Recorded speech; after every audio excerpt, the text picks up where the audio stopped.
안녕하세요. 매번 사연을 접하고 같이 울고 웃었던 사연자입니다. 참 별의별 사람들이 많더라고요. 저 역시 남들은 쉽게 겪지 않은 이야기를 겪었기 때문에 용기 내서 글을 써보려고 해요. 제 나이 30대가 넘어가자 부모님의 걱정이 이만저만 아니었어요. 주변에선 다들 결혼을 하는데 전 결혼을 하지 않고 있었거든요. 그러다 우연한 계기로 만난 남편과 3개월 만에 결혼을 하게 되었어요. 왜 이렇게 빨리 시집을 가냐고 했지만 3개월 동안 하루도 빠짐없이 만나면서 정말 이 사람이면 내 인생을 맡겨도 되겠다 싶은 마음으로 결혼을 진행했어요. 부모님이 좋아하시는 모습을 보니 효도는 다했다는 마음도 함께했죠. 남편은 책임감 있고 우직한 사람이었어요. 그 부분에 반해 평생 믿고 맡길 수 있겠다 싶은 심정으로 결혼을 결심한 거고요. 우리 이제 잘 지내보자꾸나. 아래층에 사는 거 대문은 같아도 현관이 다르니 불편한 점은 없을 거야. 알겠지? 네, 어려서부터 외동으로 자라서 이렇게 시끌벅적한 거 좋아해요. 그러니까 너무 신경 안 쓰셔도 돼요. 제가 잘하겠습니다. 그래, 그렇게 말해주니까 너무 고맙다. 나도 잘할 거니까 우리 잘 지내보자꾸나. 이제 내가 여한이 정말 없다. 그네 언제 장가가나 했더니 그래도 이렇게 예쁜 색시 만나서 결혼하니 기분이 너무 좋아. 아휴, 이 좋을 때 왜 이렇게 눈물이 난담? 시어머니는 결혼식에서 많이 우시더라고요. 저 역시 시어머니의 눈물을 보니 마음이 많이 아파졌죠. 이유가 있는 눈물이었거든요. 사실 시동생이 하나 있었는데 몇 년 전 심장마비로 세상을 떠났다고 했어요. 원래부터 심장병을 앓고 있던 서방님이라고 했죠. 아무래도 큰아들 장가를 보낼 때 작은아들 생각에 눈물이 안 멈추는구나 라고 생각이 들면서 저 역시도 마음이 아파졌습니다. 아무래도 자식 잃은 마음 그 누구도 헤아릴 수 없으니까요. 시댁은 전원주택에 살고 있었어요.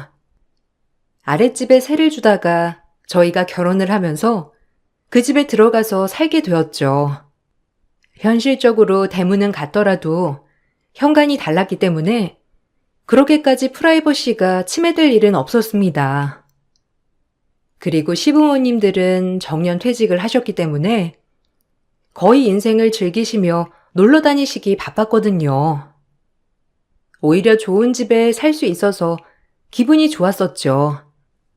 그리고 윗집에는 시부모님 말고도 동서가 살고 있었어요. 시동생을 먼저 보내고 동서와 조카 형제가 들어와서 살고 있었거든요. 처음엔 남편도 없이 시댁에 들어와서 산다는 게 의아하긴 했지만 오죽하면 여기 들어와서 이렇게 지낼까라는 생각이 들면서 참 안쓰럽더라고요. 남편도 동서네를 특별하게 생각했는지 늘 먼저 챙기고 하더라고요. 그 모습이 나쁘게 보이진 않았어요. 오히려 더 가정적인 모습으로 보이기만 하더라고요. 그땐 뭐가 쉬었는지 참. 재수 씨한테 잘해줘. 몇 년 전에 동생 그렇게 되고 오갈 데 없이 지금은 엄마 아빠랑 살고 있는데 남편도 없이 시댁에서 사는 게 여간 불편한 게 아니잖아. 안 그래? 조카들도 보면 볼수록 안 됐고 내가 잘 챙겨줘야지 동생 못 가지. 어머, 그렇구나. 진짜 안 됐다. 어쩌다가. 아휴, 그러게. 어머님, 아버님이 아무리 잘해주신다고 해도 마음이 그게 아닐 텐데. 내가 또래니까 많이 의지하게 해줘야 되겠다. 오히려 아랫집 살면서 더 친해질 수 있겠어. 아휴, 듣고 보니 마음이 짠하네. 그치? 애들한테 아빠의 빈자리가 없이 내가 대신 많이 해줘야지. 동생이 그렇게 되고 나 많이 생각했거든. 어린 나이에 남편을 잃고 두 아들을 키우고 있는 동서가 어찌나 안쓰럽던지 같은 또래로서 정말 잘해줘야겠다고 생각했어요. 다행히도 동서도 저를 곧장 따르더라고요. 그렇게 형제가 없는 저에겐 여동생이 생긴 것만 같아 기분이 좋았어요. 취미나 성격적으로도 동서랑은 잘 맞더라고요. 이 부분에 있어서도 굉장히 좋은 친구가 생긴 것만 같아 긍정적으로 생각이 들었죠. 모든 걸 좋게만 생각하다 보니까 정말 내 식구 같은 생각이 들면서 너무 좋더라고요. 동서가 낳은 조카들도 어찌나 남편을 쏙 빼닮았는지 저도 마음이 가더라고요. 그러면서 시동생이 살아있었다면 지금의 남편이랑 참 많이 비슷하겠다는 생각을 하게 되었죠. 마음이 아팠어요. 사랑하는 사람을 잃어본 적은 없지만 잃는다면 무슨 심정일까라는 생각이 들었거든요. 동서, 혹시라도 말 못할 어려움 있거나 하면 나한테 얘기해. 나도 여자 형제가 없어서 여자 형제가 있었으면 했거든. 이렇게 가족이 된 것도 인연인데 우리 잘해보자. 내가 동서 힘들거나 할 때 뭐든 도울게. 어려운 거 있으면 언제든 말해줘. 네, 형님, 감사해요. 그래도 아주버님이 어떤 분이랑 결혼할지 정말 궁금했는데 이렇게 인품이 훌륭하신 형님이랑 결혼을 하게 돼서 얼마나 다행인지 몰라요. 제 얘기는 들으셨죠? 그냥 뭐 어쩌다 보니 하루 이틀 같이 살다가 이렇게 됐네요. 다행히도 어머님 아버님도 손주들 예뻐해 주시니 저 역시도 불편함 없이 여기서 잘 적응하고 있어요. 너무 걱정 마세요. 그렇구나. 그럼 너무 다행이다. 아니, 조카들이 진짜 남편이랑도 너무 닮은 거 있지? 신기해. 아무래도 형제였어서 그런가? 서방님 실제로 뵌 적은 없지만 그래도 사진이며 애들 보면 어떻게 생겼는지 정말 알 수 있을 것 같은 거 있지? 신기하다. 아, 그래요? 그래서 그런지 애들이 참 큰아빠를 잘 따라요. 아주버님한테 늘 감사하죠. 저야 뭐. 제가 무슨 복이 있어서. 동서는 이렇게 늘 대답을 하더라고요. 그 마음이 어떨지 헤아려지지 않았지만 더 잘해줘야겠다라고만 생각이 들었어요. 그런데 같이 사는 시간이 늘어나자 아무래도 층간소음 때문에 많이 힘들더라고요. 아들 형제라서 그런지 집에서 쿵쿵대는 것도 심했고 시부모님들도 아빠 없는 애들이라며 불쌍하다고 절대 큰소리 한번 내지 않으셨고요. 전 그렇게 층간소음으로 인해 피폐해져만 갔습니다. 남편에게 얘기를 해도 처음엔 그저 이해해달라고만 하더라고요. 참 답답한 심정이었죠. 그것뿐만 아니라 아이들에게 절대 싫은 소리 한번 안 하는 시댁이 좀 이해가 가지 않더라고요. 아무리 그래도 훈육은 해야 할 것 같았거든요. 아니, 조카들, 아무리 그래도 새벽 내내 뛰는 건 좀 아니지 않아? 내가 잠기가 밝아서 그래. 그냥 낮에는 괜찮으니까 새벽에만 좀 주의시켜주면 안 될까?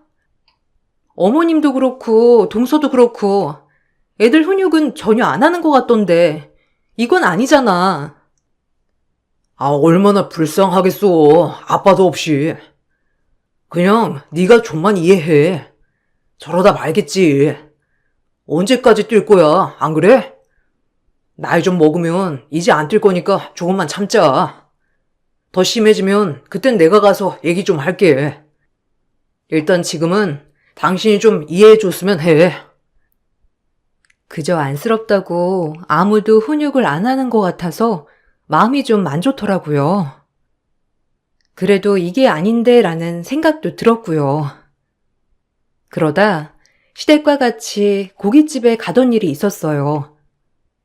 모든 식구 다 같이 식사를 기다리고 있는데 아무리 동서를 다 오냐오냐 한다지만 고기를 구울 때마다 홀랑홀랑 본인 입으로 가져가는 동서가 전 좋게 보이지 않았어요.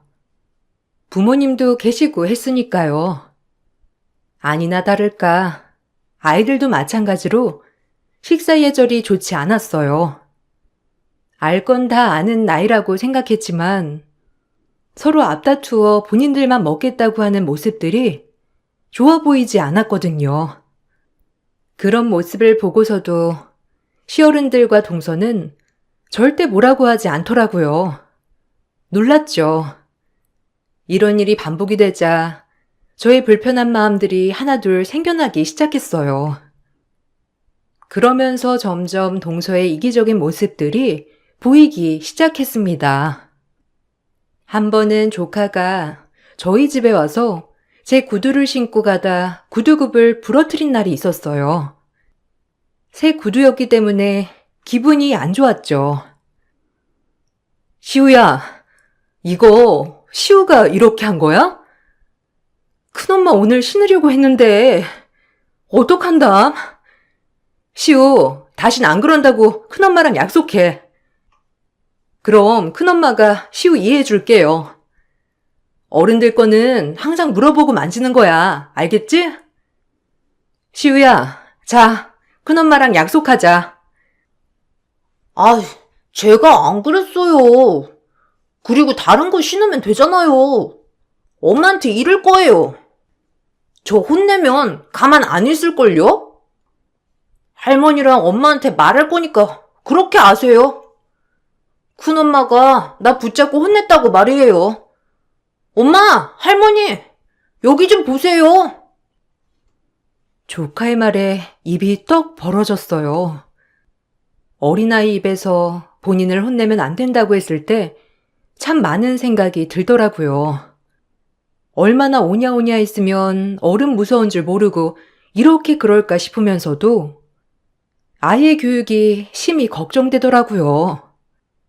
아무리 한부모 가정이라 그저 안쓰러워서 화 한 번 내지 않고 키웠다곤 하지만 이건 아닌 것 같았어요. 아이가 저에게 조롱하듯 저렇게 얘기를 할 무렵 위층에서 동서가 내려오더니 무슨 일이냐고 저에게 묻더라고요. 늘 살가웠던 동서는 아이에 관해서는 굉장히 쌀쌀 맞더라고요. 형님, 무슨 일이에요? 저희 애가 뭐 잘못한 거라도 있어요? 그래도 그렇지. 이렇게 애 세워놓고 저한테 말씀하세요. 아니 동서. 먼저 일단 아이가 뭘 잘못했는지 파악하고 나한테 사과 먼저 해야 하는 거 아니야? 내가 설마 시우 세워놓고 벌이라도 세웠을까봐 그래? 시우가 내가 새로 산 구두굽을 부러뜨렸어. 다신 그러지 말라고 하는데 본인 혼내지 말라고 하더라. 이건 좀 아니지 않아? 잘못했으면 잘못했다고 하고 반성을 해야지. 어떻게 그런 식으로 얘기할 수가 있어? 뭐가요? 그럼 아무것도 모르는 애한테 이렇게 뭐라고 하는 게 옳은 건가요? 저 제 애들 건드는 거 못 참아요. 그리고 제 애들은 제가 알아서 교육할 테니 교육관에 대해 이래라 저래라 하지 마세요. 어머님 아버님도 안 그러시는 걸 왜 형님이 그러세요? 시우야 가자. 아래층 내려가서 놀지 마 이제. 놀랬지 우리 아들? 얼른 올라가서 엄마가 떡볶이 해줄게. 올라가자. 동서의 말에 벙 찌더라고요. 아무리 오냐오냐 하지만 자식 교육을 저렇게 시키다니 말이에요. 그때부터였습니다. 저와 살갑게 지내던 동서와 점점 멀어지게 되었고 오히려 차라리 이게 편하다 싶더라고요. 남편에게 이런 얘기를 하니 어이없게도 절 질책하더라고요. 안타까운 것에 천지분간을 못하는 것 같았죠. 하지만 이 부부는 시부모님도 마찬가지였어요. 단단히 뭔가 잘못되어 간다는 걸 느끼기 시작했습니다. 그리고 화가 나더라고요. 저만 이 집에서 아주 못된 사람 같은 느낌이 들었거든요. 시우가 내 구두굽 망가뜨렸는데 동서가 뭐라고 하지 말라고 딱 잘라서 얘기하더라. 그게 맞는 거야? 엄마가 됐으면 자식이 잘못을 한 걸 따끔하게 지적하고 혼을 내서 다신 안 하게 해야지. 마냥 감싸기만 하는 게 말이 되냐고, 안 그래? 나 진짜 어이없어. 뭘 그런 거 가지고 그래. 애들이 불쌍하지도 않냐? 아빠도 없이 저렇게 사는 거 보면 넌 안쓰럽지도 않아? 내버려도 그냥 오냐오냐 키우게. 애들이 얼마나 고달프겠어, 마음이. 넌 참 피도 눈물도 없다. 재수 씨가 얼마나 마음 아팠겠어. 네가 애를 안 낳아봐서 그래. 그러니까 그냥 재수 씨 이해하고 넘어가. 엄마 아빠도 뭐라 안 하는 걸 네가 나서서 뭐라고 하냐 하길. 이런 게 애들을 망치는 거야, 알아? 아무리 안쓰러워도 가르칠 건 가르쳐야지. 참 자기도 너무한다.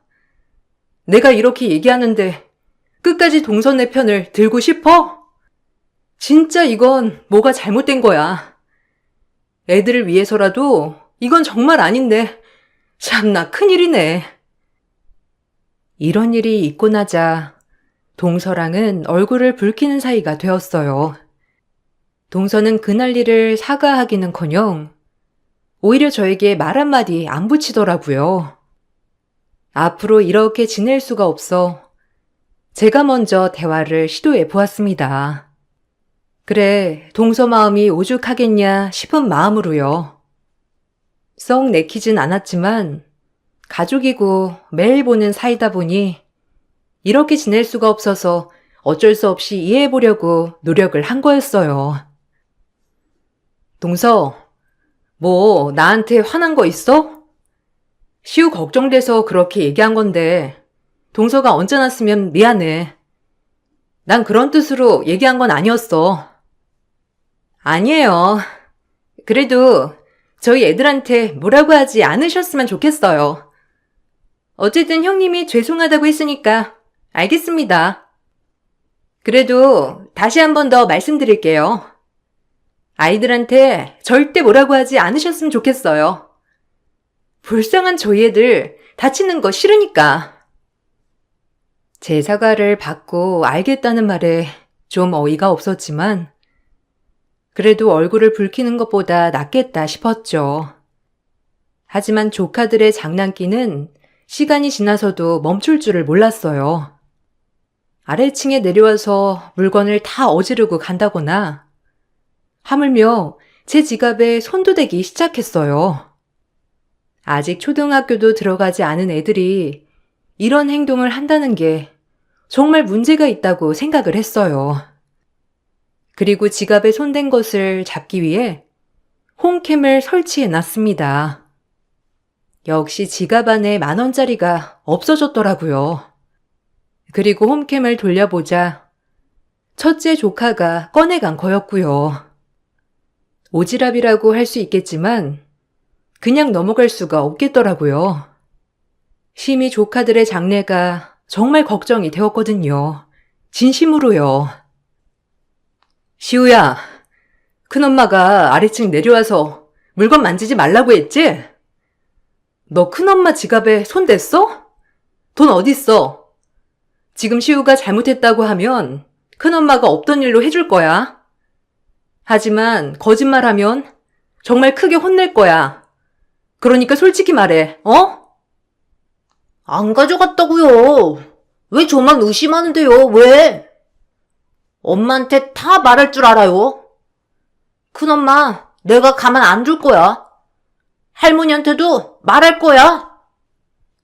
전 조카의 말을 듣자마자 화가 나서 위층으로 올라갔고 시어머니와 동서가 있는 데서 홈캠을 열어 보였습니다.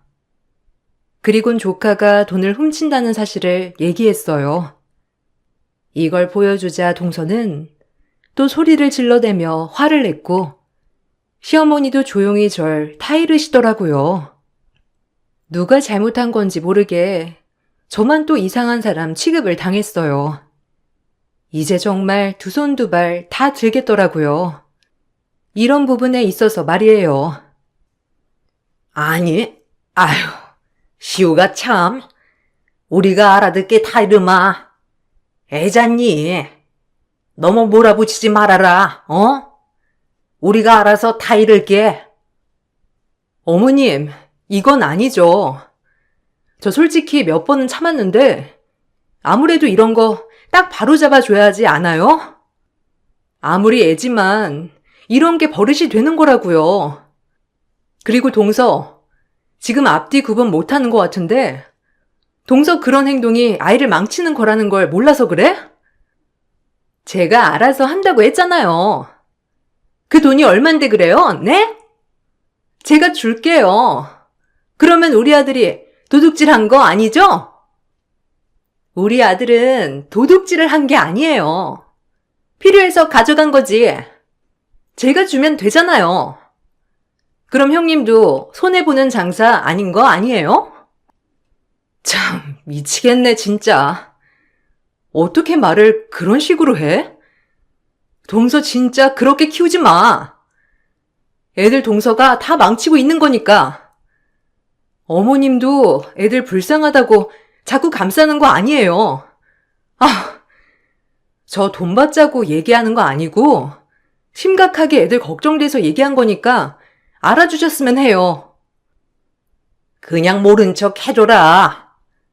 애들이 도둑질도 해가면서 크는 거지. 그런 걸 하나하나 따지고 들면 피곤하잖니, 안 그래? 나도 아닐 때가 참 많은데 네 동서 보면 불쌍해서 말이 안 나와. 그러니까 너도 그냥 그러려니 해, 어? 그냥 물 흐르듯 말이야. 이 얘기를 마치고 전 아래층으로 내려왔어요. 분이 안 풀리더라고요. 속상하기도 했고요. 남편에게 말을 하니 남편도 이번 일에 대해서는 저를 질책하진 않았지만 따로 위층에 가서 뭐라고 하진 않았어요. 그 일이 있고 나서 한참을 대면대면하게 지내고 있을 때 또다시 층간소음이 저를 괴롭혔습니다. 아마 겪어보신 분들은 아실 거예요. 이 층간소음이라는 게 얼마나 노이로제 걸리는지. 우리 이사 가자. 그냥 작은 전세해서. 나 진짜 층간소음 때문에 미칠 것 같아서 그래. 동수한테 얘기하면 씨알도 안 먹혀. 애들이 다 그렇지. 이해하래 그냥. 죄송하단 말도 없어. 알아? 어차피 변하지 않을 거 그냥 우리가 가자고 이사. 나 스트레스 받아. 내가 없으면 애들은 어쩌고. 그래도 큰아빠라고 잘 따르고 하는데 이렇게 나가버리면 애들 더 외로울 거야. 당신이 아빠 아니잖아. 그리고 애들 나도 안쓰러워. 아빠 없는 거. 그렇다고 이렇게 계속 지내는 건 아닌 것 같아. 오히려 동서랑 사이만 더 안 좋아질 뿐이야. 그러니까 그냥 이사 가자, 어? 우리 전세금은 충분히 마련할 수 있잖아. 안 그래? 애들만 아니면 당장 가지. 근데 애들이 불쌍하잖아. 그래도 내가 옆에서 계속 챙겨주긴 해야 하는데 아빠랑 엄마도 이제 연로하셔서 사실상 애아빠가 필요할 때 이 큰아빠만 하겠어? 재수씨도 진짜 안 됐잖아. 자기가 조금만 이해해주라, 어? 언제까지 내가 참기만 해야 돼? 자기도 진짜 도움이 안 된다. 어떻게 나 고통스러운 거 하나도 걱정 안 할 수가 있어? 제가 이렇게까지 고통받고 스트레스를 받아 하자 남편도 층간소음에 대해서 다시 한번 생각을 하는 것 같더라고요. 하지만 결국은 저에게 이해해달라고 말을 했죠. 전 정말 속이에 경을 읽는 기분이었습니다. 잠을 못 자니 사람이 예민해져 가더라고요. 그렇게 스트레스 받는 나날이었습니다. 하루하루 돌을 닦는 느낌으로 참았어요. 그러다 보니 사람이 병이 생기더라고요. 잠도 못 자고 극예민으로 가고 있을 무렵 전 병원을 가보았어요. 수면제라도 처방을 받아볼까 싶어서 갔었죠. 하지만 거기 도착해서 의사 선생님은 저에게 불안장애와 경미한 우울증의 증세가 있다며 약을 처방해 주시더라고요. 이게 뭔가 했어요. 참고 참은 결과가 이렇게 마음의 병으로 왔다는 것이 화가 나더라고요. 그리고 이런 사실을 남편에게 가서다 말을 했어요. 나 오늘 병원에 갔더니 뭐란 줄 알아? 불안장애랑 우울증이래. 내가 계속 참아야겠어? 당신 내 남편 아니야? 뭔가 대책을 세워줘야지. 나 진짜 지금 몇 달 동안 잠 한숨 제대로 못 잤어. 알아? 내 얼굴 좀 봐. 캥하지 않아? 뭐 느끼는 거 없어? 뭐? 불안장애? 아, 알겠어. 내가 오늘 단판을 지을게. 그럼 된 거지? 그러니까 좀만 참아. 단판 짓고 올 거니까. 절대 오지 마. 내가 알아서 할게. 당신 오면 더 괜히 일만 커지니까 내가 알아듣게 딱 부러지게 얘기할게. 그러니까 너무 걱정 마. 두고 봐. 뭐? 갑자기? 아니, 나랑 같이 가서 얘기해. 그렇게 흥분할 게 아니라 천천히 얘기를 해야지. 얘기를 풀어, 어? 남편은 그 말을 끝으로 집에 가서 몽둥이 비스름한 나무 토막을 가지고 씩씩대며 위층으로 올라가더라고요. 그래도 마누라 아프다고 하니 그 꼴을 참기 힘든가 보다고 생각을 했지만 너무 격분한 남편이 한편으론 두려웠죠. 어떤 이유에서든 폭력은 절대 옳다고 생각하지 않았거든요. 아무리 위층 살며 밥 먹듯이 쿵쿵댔더라도 좀 걱정스럽더라고요. 올라간 지 꽤 됐음에도 불구하고 남편은 내려올 생각이 없는 것 같았습니다. 설마 동서애를 쥐잡듯이 잡아서 애들이 꼼짝 못하는 건 아닌지 하는 마음에 걱정이 되기 시작했죠. 그래서 전 참을 수 없이 위층으로 다시 올라갔어요. 올라가면서 계속 걱정이 되더라고요. 남편이 이렇게까지 화낼 사람은 아닌데 갑자기 저렇게 화를 내니 너무 걱정이 됐어요. 그래서 한참 기다리다 올라가게 되었죠. 아휴, 가족끼리 말로 해야지. 이게 뭐 하는 짓이야. 아무리 내가 스트레스 받는다고 해도 몽둥이 아니잖아, 여보. 이렇게 말을 하면서 쫓아가 시댁 중문을 젖힌 순간 정말 입에 담을 수 없을 광경이 제 눈앞에 목격되고 말았습니다. 시부모님은 지인들과 여행을 가셨기 때문에 동서애밖에 없었죠. 제 눈으로 본 게 이게 맞나 싶어 정말 믿기지 않더라고요. 그 자리에서 전 주저앉고 말았어요. 제 평생 이런 일이 있을까 하는 마음이 가장 컸거든요. 얼마나 심장이 벌벌 거리던지. 자기야, 오늘 좀 늦게 내려가도 되는 거지? 어차피 모르잖아. 뭐 절대 올라오지 말라고 했다며. 웃긴다 그 여자도. 아빠가 서 너무 좋아. 맨날 여기서 자고 갔으면 좋겠는데. 왜 아래층에서 자는 거야, 아빠는? 아빠란 말도 또 어른들 오면 하면 안 되는 거지? 시우 그래서 아무한테도 얘기 안 했어. 엄마가 절대 비밀이라고 해서. 잘했지? 아빠, 여기서 자고 가. 아빠 오늘은 그래도 저녁도 드시고 내려갈 거야. 그러니까 우리 시우랑 시훈이 아빠랑 재미나게 놀자. 제가 들은 말들이 다 뭔가 싶으면서 소름이 쫙 끼쳤습니다. 분명 동서 입에서 나온 말은 다름이 아닌 자기였고 아이의 입에서 나온 말은 큰아빠가 아닌 아빠였으니까요. 그러면서 모든 것들이 다 퍼즐처럼 맞춰지기 시작하더라고요. 유난히 동서를 챙기는 모습이며 아이들에게 다정다감한 모습, 아이들의 일에 두 팔 걷으며 나섰던 모습들. 정말 저것들이 사실이라면 소름이 돋았습니다. 그러면서 이 집에서 난 뭐였지? 라는 생각이 들면서 마음속에 있는 분노가 치밀어 오르더라고요. 전 소리를 빽하니 질렀어요.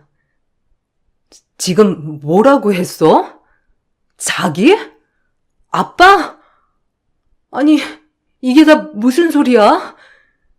야, 네가 말해봐. 아니, 당신이 말할래? 둘이 무슨 사이야? 아니, 자기가 왜 여기에 올라왔어? 내가 알아서 해결한다고 올라오지 말라고 했잖아. 그게 사실은 좀 타이르다 보니까 이렇게 된 거야. 자기가 들은 말이 뭔지 몰라도 아무것도 아니라고. 그러니까 일단 진정하고 나중에 얘기하자. 형님, 일단, 아니, 진정하시고, 제가 말이 헛나온 거거든요. 그러니까 오해하지 말고, 여기 앉아서 제 말 좀 들어보세요.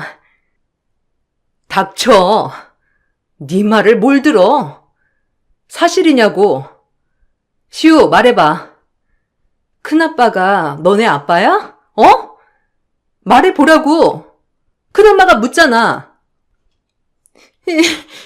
왜 화내요? 아빠, 엄마 무서워. 큰엄마가 화내. 엄마 빨리 뭐라고 해줘. 자꾸 시우한테 화내잖아. 뭐? 아니라는 거야? 지금 누굴 호구로 보니? 이것들이 진짜 보자 하니까. 내가 가만 안 둘 줄 알아, 너네들. 알겠어? 어린아이는 거짓말을 안 한다고 할까요? 아이가 아빠라고 하는 말에 주저앉고 말았습니다. 눈물이 나오더라고요. 역겹기도 하고. 남편과 동서가 하도 발뺌을 하는 바람에 남편의 지인을 통해 들은 얘기였어요. 남편과 아주 중마고인 사이였지만 제가 불러 꼬치꼬치 물어보니 다 불더라고요. 본인이 생각해도 이건 아닌 것 같다며 말이에요. 남편 친구의 말이 정말 기가 막히더라고요. 알게 되셨군요. 제가 몇 번이나 이건 아닌 것 같다고 뜯어 말렸는데 듣지를 않아서. 아유, 저도 걔가 뭔 생각인지. 그럼 둘이 불륜이었다는 거예요? 기가 막혀. 어떻게 그럴 수가 있죠? 아니, 애초에 친구가 알면서 이런 걸 묵인했다는 게 말이 돼요? 죄송합니다. 면목 없어요. 그렇지만 가정사이니 제가 이렇다 저렇다 할 수는 없었어요. 죄송합니다. 이제라도 이렇게 말씀드릴 수 있어서 제가 마음이 편하네요. 늘 재수씨 볼 때마다 마음이 불편했거든요. 진짜 죄송합니다. 마음 추스르세요. 놀랍겠지만. 이런 얘기 해줘서 정말 고맙습니다. 일단 제가 또 필요하면 연락드릴게요. 지금이라도 알아서 다행이네요. 남편 친구에게 듣고 애초에 짐작은 했지만 너무 놀랐어요. 그리고 정말 눈물밖에 안 나더라고요. 내가 지금 뭔 집에서 살고 있나 싶기도 했고요. 동서와 제 남편이 계속 바람을 저지르고 지금도 아무렇지 않은 척 살고 있다는 모습 자체가 소름이 돋았고 그 연놈들 사이에서 낳은 아들들이 지금의 조카들이었고, 시동생이 이 사실을 알게 되어 충격으로 세상을 떠났다고 하더라고요. 원래도 심장이 좋지 않았던 시동생은 이렇게 바람 현장을 잡자마자 바로 쓰러져 사망까지 하게 된 것이죠.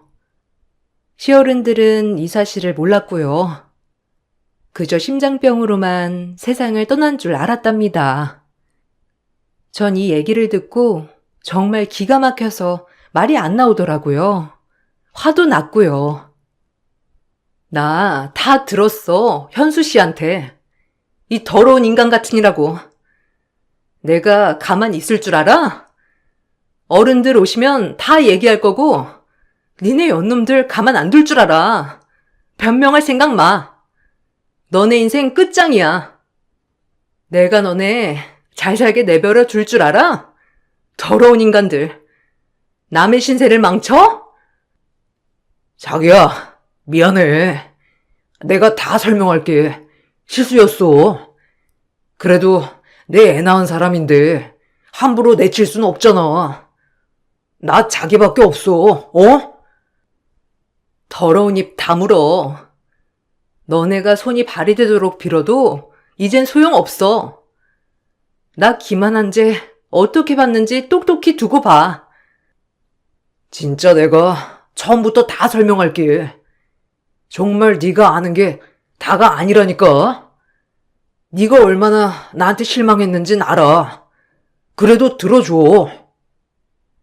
옆에서 동서는 무릎을 꿇고 울고 있고 남편은 미안하다고 싹싹 빌었지만 전 이대로 혼인 무효 소송을 진행했습니다. 그리고 남편을 혼인 빙자죄로 고소를 했어요. 동서와 어쨌든 사실혼 관계라고 생각했으니까요. 시어른들은 이 사실을 알고 크게 노하셨죠.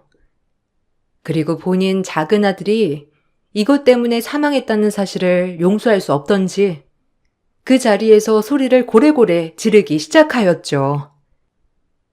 내가 널 어떻게 거뒀는데? 우리 작은 아들이 너희 때문에 그렇게 됐다는 거야? 이 천하의 나쁜 년놈들 같으니라고?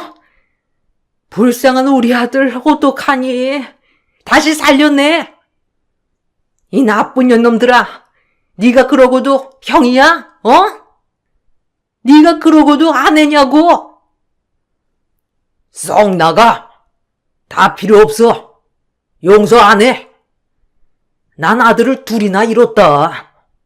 너 같은 거 아들이라고 안 할 거니까 당장 꺼져. 내 눈앞에서. 더러운 것들. 어디 내 집에서 우릴 감쪽같이 속이고 이렇게 살 수가 있어? 너희는 우리도 기만한 거야. 알겠어? 당장 꺼져. 시어머니는 동서의 머리채를 잡으며 난리가 나셨고 아버님 또한 모두 내쫓으셨어요. 재산이 워낙 있으셨던 분이라 큰아들과 둘째 며느리를 빈몸으로 내쫓은 거죠. 그리고 다신 보지 않겠다며 엄포를 놓으시더라고요. 그리고 전 법적 싸움을 이어나갔습니다. 어머니, 죄송해요. 아버님, 제발 용서해 주세요. 그래도 우리 애들은 아버님, 어머님 손자 맞잖아요. 네? 누구의 아들이건. 우리 아들들은 어머니 손자들인데 그냥 봐주시면 안 돼요? 애들만이라도 걷어주세요. 네? 제발요. 애들은 죄가 없잖아요. 입 다물어. 이 더러운 년. 저 애들도 너네 더러운 년놈들 빚줄 아니냐? 썩 꺼져. 다신 어머니라고 하지도 마라. 우리 불쌍한 자그단들한테 평생 속죄하며 살아. 내 눈에 띄면 그때 네 머리털 다 거덜날 줄 알아. 알겠니? 내가 어떻게 저런 자식을 낳고 미역국을 먹었는지 참. 여보, 당장 내 눈앞에서 쫓아내요. 네? 저런 인간들이랑 말도 섞기 싫으니까. 엄마, 제발 제 말 좀 들어보세요. 나도 엄마 자식이잖아요. 근데 어떻게 이렇게 내칠 수가 있어요? 우리 얘기 좀 들어봐요. 지금 엄청 참고 있는 거야. 그러니까 닥치고 조용히 나가. 애들 때문에 이 정도만 하는 거야. 다신 너네 식구 눈에 띄지 마. 다행히 남편이 절 정말 속이고 결혼한 것이기 때문에 사기죄가 성립되어 혼인 빙자와 함께 혼인 무효 소송까지 승소하였어요. 그리고 위자료를 받을 수 있었습니다. 그리고 이것뿐만 아니라 시동생이 사망한 사건에 대해서도 파헤쳐졌어요. 법적으로 간통죄가 폐지됐기 때문에 따로 처벌을 받을 수 있는 건 아니었지만 시동생의 사망에 직접적인 사인이 된 것 같다고 의사소견을 첨부하였죠. 결국 남편과 동서는 미필적 고의에 인한 사망에 이르게 한 죄를 적용받았습니다. 그리고 둘 다 나란히 징역형이 확정되었죠. 속이 시원하더라고요. 그들의 더러운 사랑은 이렇게 결국 징역형으로 마무리되었으니까요. 평생을 속이며 살 수 있을 것 같았을까요? 다시 생각해도 아찔합니다. 그리고 조금이라도 빨리 알아서 다행이라고 생각하고요. 제 인생에 이런 일이 다신 없어야겠지만 이번 일로 그래도 많이 깨달았어요. 함부로 사람을 절대 믿는 게 아니라고 말이죠. 여러분들도 절대 아무도 믿어서는 안 됩니다. 아이들은 시부모님이 받아주지 않았기 때문에 동선의 친정에서 맡아서 키운다고 하더라고요. 그리고 전 위자료와 그 연놈이 구속이 되었더라도 정신적 충격으로 정신과 상담을 충분히 받아야만 했어요. 지금은 꽤 많이 건강해진 상태이고요. 지금은 행복을 찾아서 앞으로 나아가는 중입니다. 여러분들도 긍정적으로 세상을 바라보시길 바랄게요. 감사합니다. 안녕하세요. 저는 최근에 파혼을 하게 된 30대 후반 여자입니다. 저에게 일어난 현실들을 믿을 수가 없어 처음으로 사연을 신청해 봅니다. 만약 파혼을 하지 않았다면 6월 초에 예정되어 있던 결혼식을 진행했을 테지만 예비시댁이 저에게 숨겨왔던 엄청난 일들로 인해 즉각 결혼을 끝내게 되었습니다. 예비신랑과 2년 정도 연애를 하게 되자 저에게 결혼하자는 말을 꺼내었고 저 또한 그 사람과 함께 하고 싶었기 때문에 프로포즈를 받아주었었죠. 제 직업은 변호사이고 예비신랑은 시부모님과 함께 사업을 운영하고 있습니다. 저희 집안보다 재력이 많았던 예비시댁에서는 최대한 서둘러 결혼식을 진행하길 원하셨어요. 저도 적지 않은 나이라 1살이라도 젊었을 때 결혼식을 올리는 게 좋지 않겠냐며 예비시모는 모든 걸 서둘러서 진행을 하셨죠. 그리고 예비시모는 변호사 며느리를 본다고 저와 예비신랑이 앞으로 살아갈 신혼집을 분당에 마련해 주셨고 1억이 넘는 고가의 외제차를 저에게 선물해 주셨습니다. 부동산도 같이 하셨던 시댁 집안은 건물이 몇 채나 있었는데 그중 분당에 있던 빌라는 17억 정도 된다는 말을 예비신랑을 통해 듣게 되었었죠. 결혼식을 올리기 전인데 시부모님은 변호사라는 이유 하나만으로 저에게 너무 잘해주셔서 많이 당황스러웠었어요. 예비신랑은 부담스러워하지 않아도 되니 주시는 건 다 받으라고 했었지만 제 직업이 변호사라서 그런지는 몰라도 이런 호의가 좀 의심스럽긴 했었죠. 세상에 공짜는 없듯이 저에게 무언가 원하시는 목적이 있을 것 같아 느낌이 좋지 않았었어요. 그런데 제가 알 수 있는 건 아무것도 없었기 때문에 상황을 지켜볼 수밖에 없었습니다. 정말 진심으로 마음에서 우러나와 저에게 1억의 외제차를 선물해 주셨더라도 저에게는 너무 부담스러운 선물이었어요. 그래서 예비신랑을 통해 다시 돌려보냈었죠. 아무 조건 없는 거니 그냥 받으라고 했지만 저는 나중에 정식적으로 결혼을 하면 그때 다시 생각해 본다고 둘러댔어요. 예비 신랑이 차를 가지고 돌아가자 제가 1억의 외제차를 받지 않자 이상하게 생각하셨는지 잠시 뒤 예비 시모가 전화를 하셨는데 선물을 거부해서 그런지 목소리가 별로 좋지 않으셨어요. 왜 선물을 받지 않은 거니? 남들은 가지고 싶어도 가지지 못하는 고가의 외제차를 선물해 줬는데 내 아들을 통해 다시 돌려준 이유가 뭐야? 아, 아직 결혼식도 올리지 않았는데 벌써부터 비싼 차를 선물을 받는 게 좀 부담스러워서요. 마음만 받도록 할게요. 신경 써주신 것만도 정말 감사해요. 보통 같으면 다른 여자들은 이런 거 덥석 받았을 텐데 직업이 변호사라서 그런지 내가 선물해 주는 게 뭔가 문제가 있다고 생각하는 거니? 아니요, 전혀 그렇게 생각한 적 없어요. 아직 결혼식 올리기 전인데 비싼 외제차를 받는다는 게 좀 부담스러워서요. 정식 며느리가 되면 그때 받든지 할게요. 시모는 선물을 받지 않았다는 거에 기분이 나쁘셨는지 대화를 하던 도중 전화를 끊어 버리셨어요. 부모님께 이런 상황에 대해 어떻게 생각하시는지 여쭤보니 저처럼 부담을 느끼셨어요.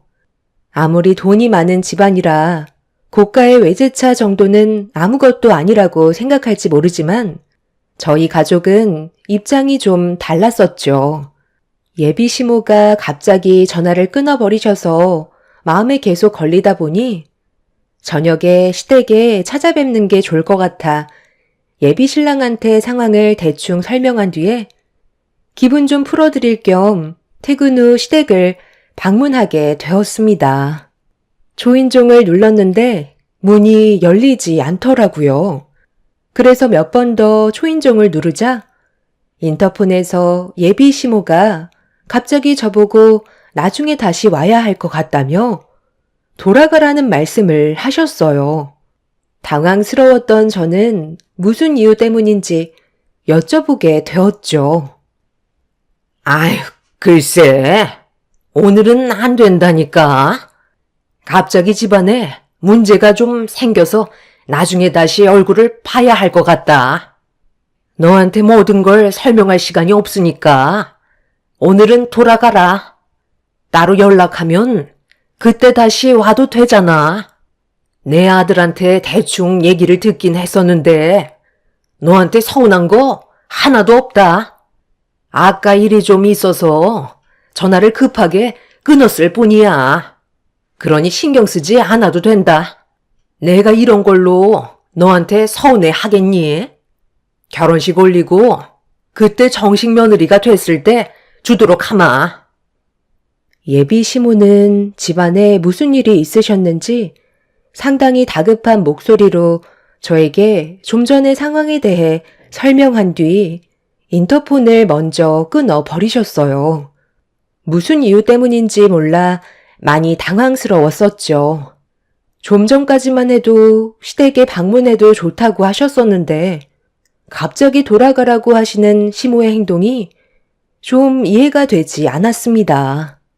정말 큰일이 아니고서야 웬만하면 받아주실 만도 한데 나중에 얼굴 보자고 말씀하신 시모의 목소리에서 느껴지는 불안함은 인터폰을 통해서도 느껴지고 있었어요. 그런데 그 순간 집안에서 무슨 일이 일어나고 있었는지 물건을 집어던지는 소리가 집 밖에까지 들리더니 갑자기 의자가 창문을 깨고 밖으로 튀어나왔어요. 저는 너무 놀라 다시 초인종을 눌렀지만 인터폰을 받지 않으시길래 큰일이라도 일어날까봐 경찰에게 신고를 해야 될지 아니면 그냥 상황을 지켜봐야 할지 고민을 하고 있었는데 시부가 갑자기 뒤에서 나타나 저에게 인사를 건네셨어요. 너무 놀란 저는 다리에 힘이 풀려 주저앉았다가 다시 천천히 일어나면서 집안에 무슨 일이 일어난 것 같다고 불안한 목소리로 예비 시부에게 설명을 드렸는데 크게 신경 쓰지 않아도 된다며 그만 돌아가 보라고 미소를 띠며 얘기하셨습니다. 집안에서는 난리가 났는데 예비 시부는 이런 일이 자주 있으셨다는 듯 태평하게 대문을 열고 들어가셨어요. 저는 들어가지도 못한 채 대문 앞에 서서 예비 시부가 현관문을 열고 들어가는 모습을 지켜봐야만 했었죠. 그렇게 한참 동안 대문 앞에 서 있던 저는 더 이상 시끄러워지지 않아 다시 집으로 돌아가게 되었습니다. 도대체 무슨 상황인지 전혀 알 수 없었던 상태로 발길을 돌려서 그런지 뭔가 상당히 찝찝했어요. 그래서 예비 신랑에게 전화를 걸었습니다. 영호 씨, 아까 무슨 일이 있었는지 알아? 어머니 집에서 의자가 창문을 깨고 튀어나왔다니까? 그걸 보고 내가 얼마나 놀랐는데. 집안에 무슨 일 있는 거야? 아버님이 들어가시고 조용해지긴 했지만 좀 전의 상황은 정말 당황스러웠다고. 내가 선물을 받지 않았다고 그러시는 건 아니시지? 괜히 신경이 쓰여서 그래. 전혀 그런 거 아니니까 걱정 안 해도 돼. 그냥 집안에 무슨 일이 있었나 봐. 나도 왜 그런 건지는 잘 모르겠네. 별일 아니었을 거야. 제가 예비 시댁에 있었던 상황들에 대해 설명을 하면 놀랄만도 한데 아무렇지도 않은 듯 대수롭지 않게 생각하는 예비 신랑이 오히려 이상해 보였어요. 그리고 제대로 된 설명도 안 해주고 있었습니다. 보통은 이런 일이 생기게 되면 무슨 일 때문에 그런 건지 설명해 줄 법하지만 다른 말로 돌려버리는 예비 신랑의 모습에 저는 기분이 별로 좋지 않았었어요.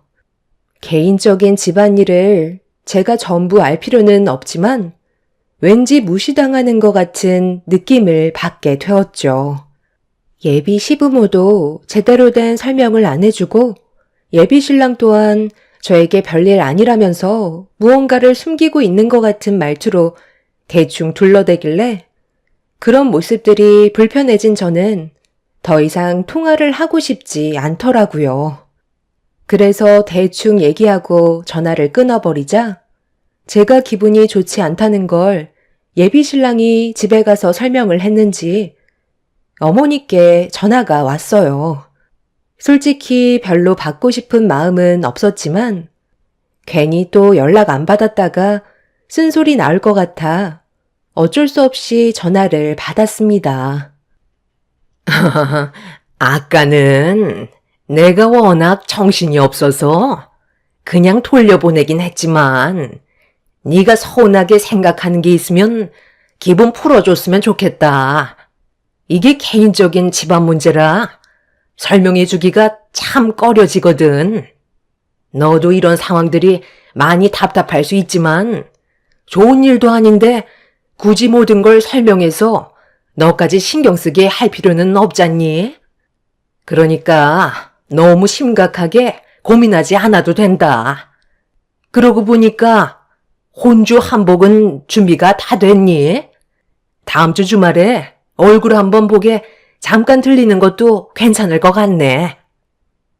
예비 시모는 몇 시간 전에 있었던 일들에 대해 신경이 쓰이셨는지 전화를 하셔서는 제가 조금이라도 서운하게 생각하는 것들을 풀어주기 위해 최대한 부드럽게 말을 이어나가셨어요. 저도 시간이 지나면서 어느 정도 기분이 가라앉은 상태였었고 예비 시모가 최대한 좋게 풀어가려 하셔서 더 이상 서운하게 생각하지 않았습니다. 개인적인 집안 일들을 제가 전부 다 알 필요는 없었어요. 정식 며느리도 아닌데 굳이 심각하게 받아들일 필요는 없다고 생각했었습니다. 그날 이후 크게 신경 쓰일 만한 일들은 없었고 예비 신랑과 몇 번의 만남을 가지면서도 별다른 문제 없이 잘 지냈었죠.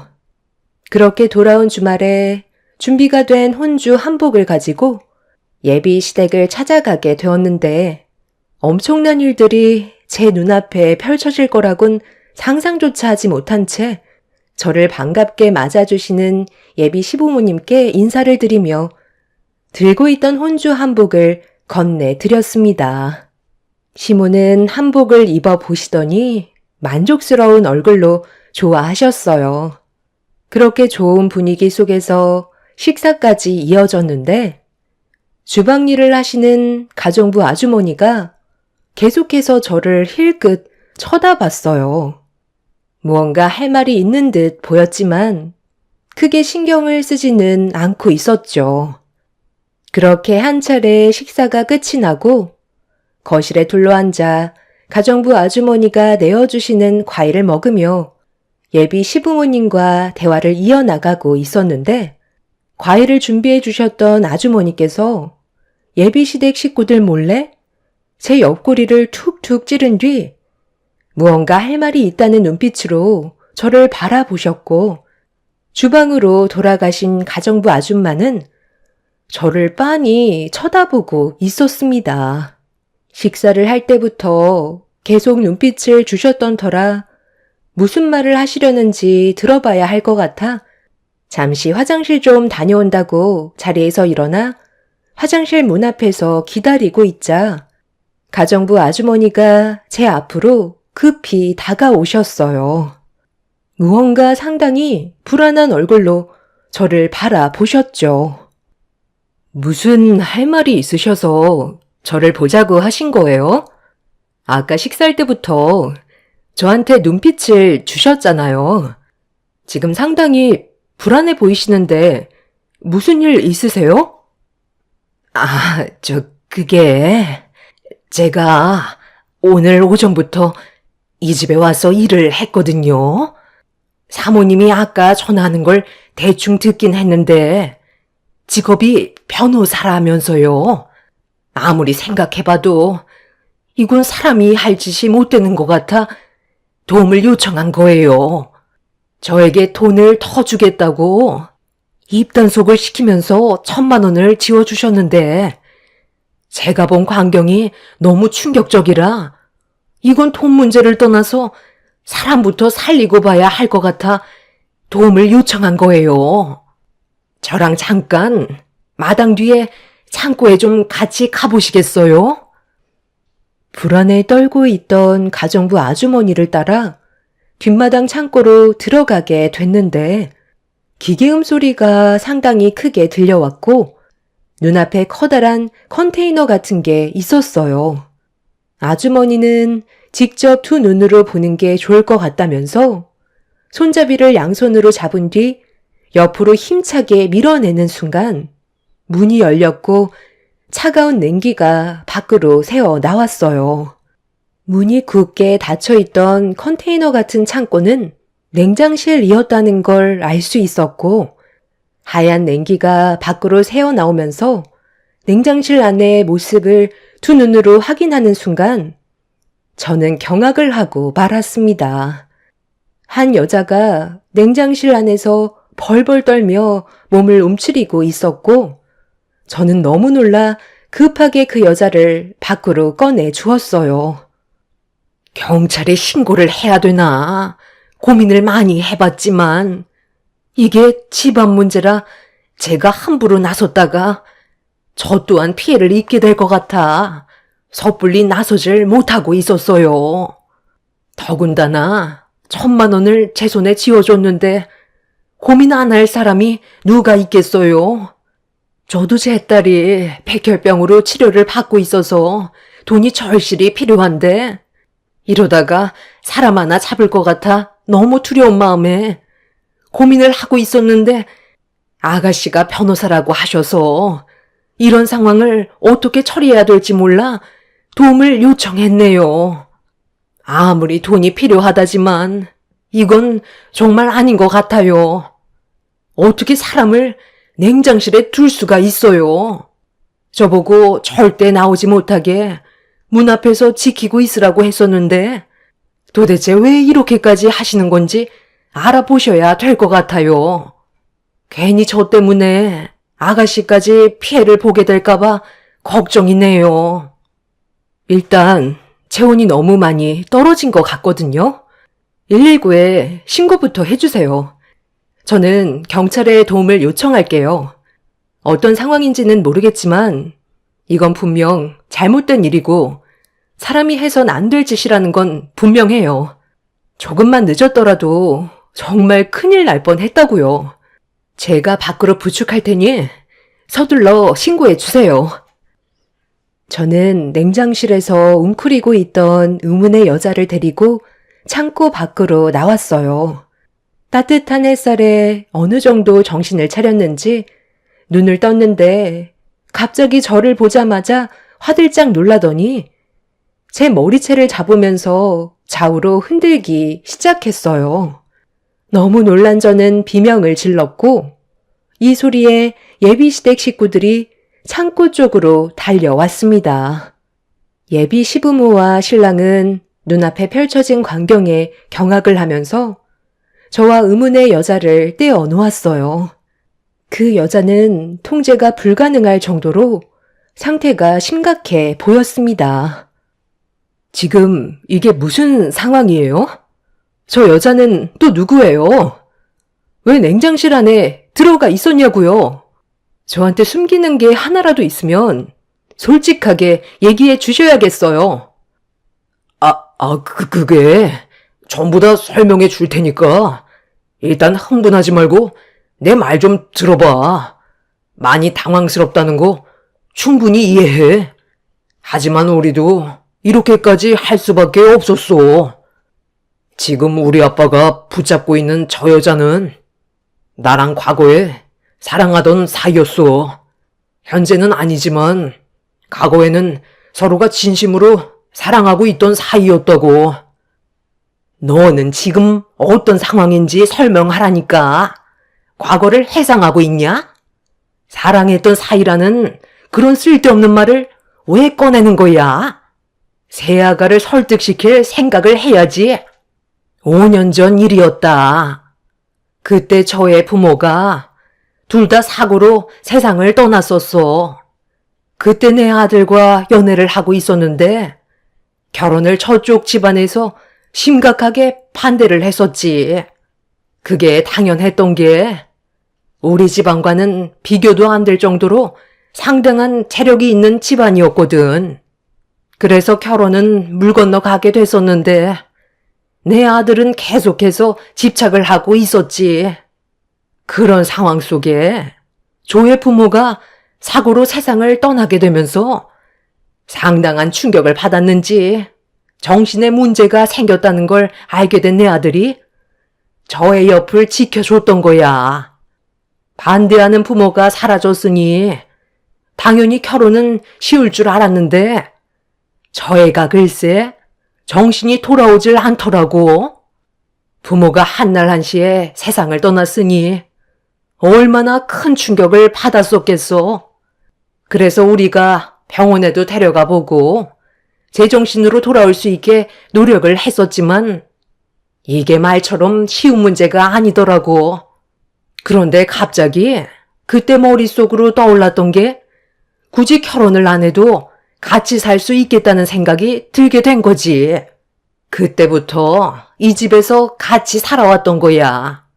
날이 가면 갈수록 통제불능인 쟤를 데리고 지금까지 살아왔었어. 정신병원 같은 곳에 데리고 가게 되면 괜히 일이 복잡해질 것 같아 집에서 우리가 보살펴주면서 같이 지내고 있었지. 제정신이 아닌 사람을 돌봐주는 게 쉬운 일은 아니잖아. 그래서 이 집에서 살면서 누릴 수 있는 것들은 보상이라고 생각했지. 그런데 날이 가면 갈수록 여러 가지로 걱정거리가 생기더라고. 정신이 온전치 않은 쟤랑 내 아들의 결혼은 용납할 수가 없었어. 언제 제정신으로 돌아올지 모르잖아. 우리가 가진 비밀을 전부 다 터놓기에는 믿을 수 있는 사람이 아무도 없었기 때문에 방법을 생각했어야 했는데 그게 바로 네가 우리 집 며느리로 들어오는 거였다. 아무래도 변호사면 법적으로 상당히 빠듯하잖니? 그럼 내 며느리가 된 이상 안 도와줄 수가 없으니 이런 복잡한 상황을 해결해 줄 수 있을 테고, 그럼 저 정신 나간 여자를 이 집에서 내치고 여기 있는 재산을 전부 우리가 가질 수 있게 되는 거잖아. 그러기 위해서는 세아가 너의 도움이 필요하다는 거다. 그래서 결혼식을 올리기 전에는 이런 사실들을 밝히고 싶지 않아 잠깐 냉장실에 들여보냈었던 거야. 저번에 의자를 집어 던진 것도 전부 다 제가 저지른 일들이었어. 그만큼 돌봐주는 게 쉽지 않다니까. 이미 정신이 초등학생 수준으로 떨어져 있는 상태라 컨트롤하는 게 쉽지가 않아. 재산만 우리 손에 들어오면 너한테도 한몫 든든하게 챙겨줄 테니까 방법 좀 알려줘봐라. 어차피 이제 한 배를 타게 될 사이인데 해결해 나갈 방법을 찾아야 하지 않겠니?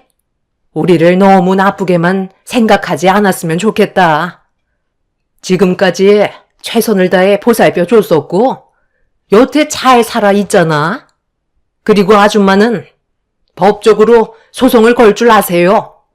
제가 절대로 나오지 못하게 해달라고 부탁까지 하면서 1,000만 원을 지워줬는데 이런 일을 저질러요? 돈을 받았으니 그쪽도 공범이 된 거 몰라요? 이 집에서 평생 나갈 생각하지 마세요. 아무리 돈도 좋다고 하지만 이건 사람이 할 짓이 아니죠. 정신병이 있는 저 여자의 재산을 가로채려고 이런 일을 저질러요? 그리고 이 사실을 변호사인 제가 알게 됐는데 그냥 넘어갈 수 있을 것 같아요. 세상에서 제일 악한 게 인간이라더만 그 말이 틀리지 않은 것 같네요. 저는 지금 이 시간부로 저 여자의 변호사가 되어줄 거고 결혼은 없었던 일로 할 테니 법정에서 보면 될 것 같네요. 곧 경찰들이 올 거고 당신들이 한 행동에 대해서는 처벌을 받게 될 겁니다. 아니 잠깐만. 이 좋은 기회를 놓칠 거야? 분당의 17억짜리 빌라 너한테 넘겨주마. 이번 일만 잘 해결해주면 상당히 큰 돈을 움켜쥘 수가 있다고. 아줌마도 입단속만 잘하면 앞으로 돈 걱정 없이 살게 해준다니까. 돈 싫어하는 사람이 이 세상에 어디 있어? 좀 더 생각을 깊이 해보고 결정하면 안 되겠니? 저는 그 사람들의 말을 듣고 싶지 않았어요. 아무리 돈이 좋아도 사람이 해선 안 될 행동을 저질렀다는 게 저에게는 너무 큰 충격으로 다가왔었죠. 그리고 과거에 예비신랑과 서로 사랑했던 사이라고 했었으면서 정신에 문제가 생겨 결혼은 하고 싶지 않고 돈만 탐하고 싶어서 이런 생활을 5년이나 지속했다는 거에 너무 소름이 돋았습니다. 가정부 아주머니께서 서둘러 신고를 해준 덕분에 119의 도움을 받아 그동안 시달리며 살아왔던 여자는 병원으로 옮겨지게 되었고 잠시 뒤 경찰분들이 들어와서 현장 조사를 하게 되었어요. 제가 들었던 내용들에 대해 전부 다 설명을 했고 그 사람들은 조사를 받기 위해 경찰서로 이송이 되었습니다.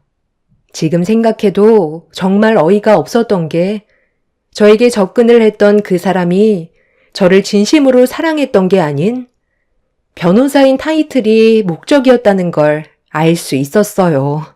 정신에 문제가 있는 그 여자의 재산을 가로채기 위해 저를 변호사 며느리로 받아들여서 자신들이 생각하고 있는 계획을 서둘러 진행하려고 저를 며느리로 들이려고 했던 거였죠. 결국 그 사람들은 여러 가지 무거운 제목들을 한꺼번에 묶어 그 여자가 받았던 피해에 대한 처벌을 해주기 위해 저는 밤낮 안 가리고 모든 수단을 동원한 끝에 법적으로 6년의 징역을 선고할 수가 있었습니다. 정상적인 관계도 아닌 상태에서 정신에 문제가 있던 그 여자의 집에 들어갔다는 건 주거 침입죄와 지속적으로 금품을 빼오기 위한 행동들과 예비 신랑이었던 그놈은 정상이 아닌 그 여자와 잠자리까지 했다는 사실까지 밝혀지게 되면서 상당히 무거운 처벌을 받게 되었습니다.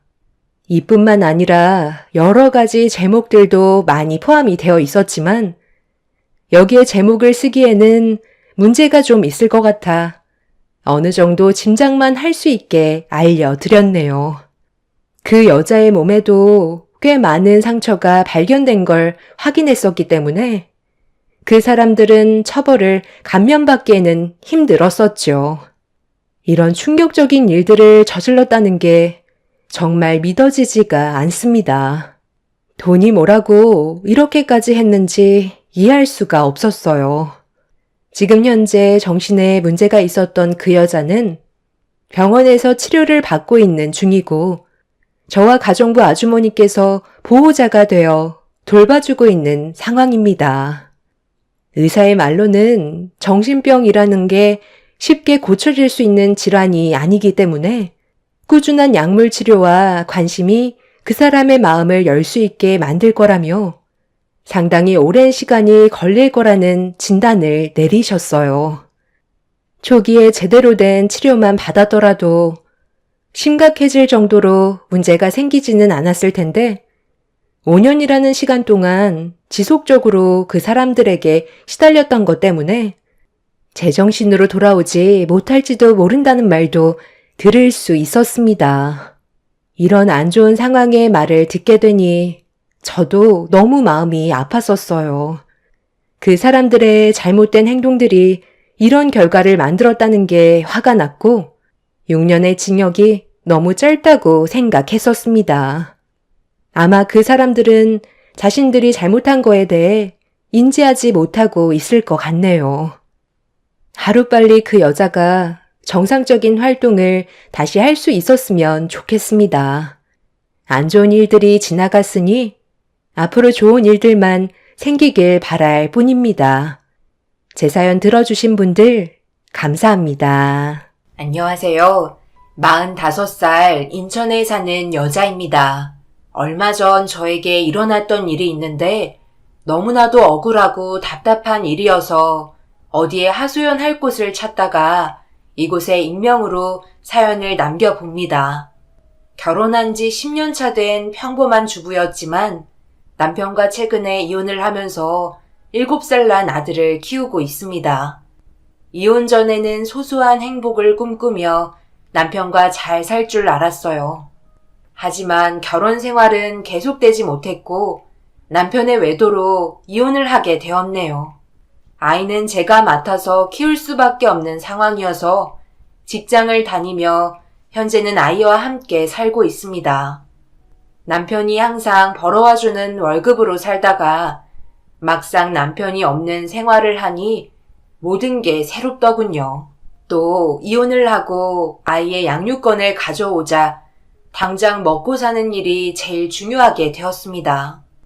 남들이 알아주는 이력은 없고 우연한 소개로 회사 격리로 일을 하게 되어서 얼마나 다행인지 모르겠어요. 제 이야기를 하기 위해서는 남편을 처음 만난 10년 전으로 돌아가야겠네요. 남편과는 10년 전 소개팅으로 만났는데 성실함에 반해 연애를 시작했습니다. 친구들은 남편을 공돌이라며 무시하고는 했지만 결혼을 하고 2년 차쯤에 남편을 서로 모셔가겠다는 회사들이 많았어요. 남편이 습득한 기술은 가장 큰 경력이자 힘이었고 연봉을 좌지우지하는 스펙이었습니다. 다른 기술자들에 비해 상당히 젊었기 때문에 회사 사장들은 안정적이게 회사가 돌아가기 위해서는 젊은 기술자들을 데리고 있는 것이 회사의 미래를 볼 때 가장 좋은 그림이었죠. 그렇기 때문에 남편을 앞다투어 모셔가려 했습니다. 서로 자기네 회사로 오라며 남편을 설득했고 연봉 역시 회사를 옮길수록 올라서 작은 이직이 많았네요. 남편을 무시했던 친구들은 역시 기술이 최고다며 기술을 배워야 한다고 저희 부부를 부러워했습니다. 결혼 초반에는 남부러울 것 없이 풍족하게 살았던 것 같아요. 그때만 해도 아이도 없었고 쉬는 날이면 지방이며 제주도 할 것 없이 여행을 다니면서 연애 기분을 만끽했죠. 하루는 연휴가 길게 끼어서 제주도로 여행을 갔는데 홀로 계신 시어머니와 함께 가게 되었습니다. 3박 4일의 여행은 너무나 즐겁고 재미있었네요. 시모는 60대 중반이셨는데 아주 멋쟁이셨어요. 자기 관리도 열심히 하시고 그 연세로 보이지 않으셔서 저와 함께 외출하시는 일이 있으면 어머니로 보는 사람은 없고 이모 정도로 보는 사람들이 많았습니다. 반면 저는 수더분하다는 소리를 많이 들으면서 지냈는데 꾸밀 줄을 몰라 항상 시모의 지적이 있고는 했네요. 그날도 역시 시모는 제 옷에 태클을 걸면서 결국 즐겁게 관광을 해야 하는 시간에 제주도에서 쇼핑을 하고 말았습니다. 그리고 쇼핑을 마치고 잠시 쉬려고 들른 카페에서 시모는 당황스러운 말을 저희 부부에게 늘어놓았고 너무나 갑작스러운 일이어서 저와 남편은 서로를 번갈아가며 쳐다보았네요. 너무 놀란 나머지 두 눈을 동그랗게 뜨며 시모를 바라봤습니다. 꼭 제주도까지 와서 쇼핑을 해야 해요? 그냥 관광하러 온 건데 이렇게 입으면 어떻고 저렇게 입으면 어때요? 좋은데 구경하고 맛있는 음식 먹으면 그게 힐링이지. 가만 보면 엄마는 조금 지나치게 오버하는 부분이 있어. 나는 은수의 이런 모습이 좋아서 반한 건데 엄마 취향을 너무 밀고 가시는 거 아니에요? 은수 입장도 있는데. 얘 좀 봐라. 아들, 모르는 소리 하지 말고 엄마 말 잘 들어. 아직은 은수가 젊으니까 좋은 거지. 너 나이 좀 들어봐라. 은수 쳐다나 볼 줄 아니? 그리고 지금 엄마 앞에서 며느리 편 드는 거야? 이 꼴로 관광지 돌아다니면 퍼뜩이나 힐링이 되겠다. 은수 너도 그래. 비행기 타고 기분 전환하러 제주도까지 와서 꼭 이렇게 입어야 하겠니? 집 앞에 다니는 옷차림으로 나와서는 사진 찍고 맛있는 거 먹으면 기분이 좋아? 나는 절대 기분이 안 날 것 같은데.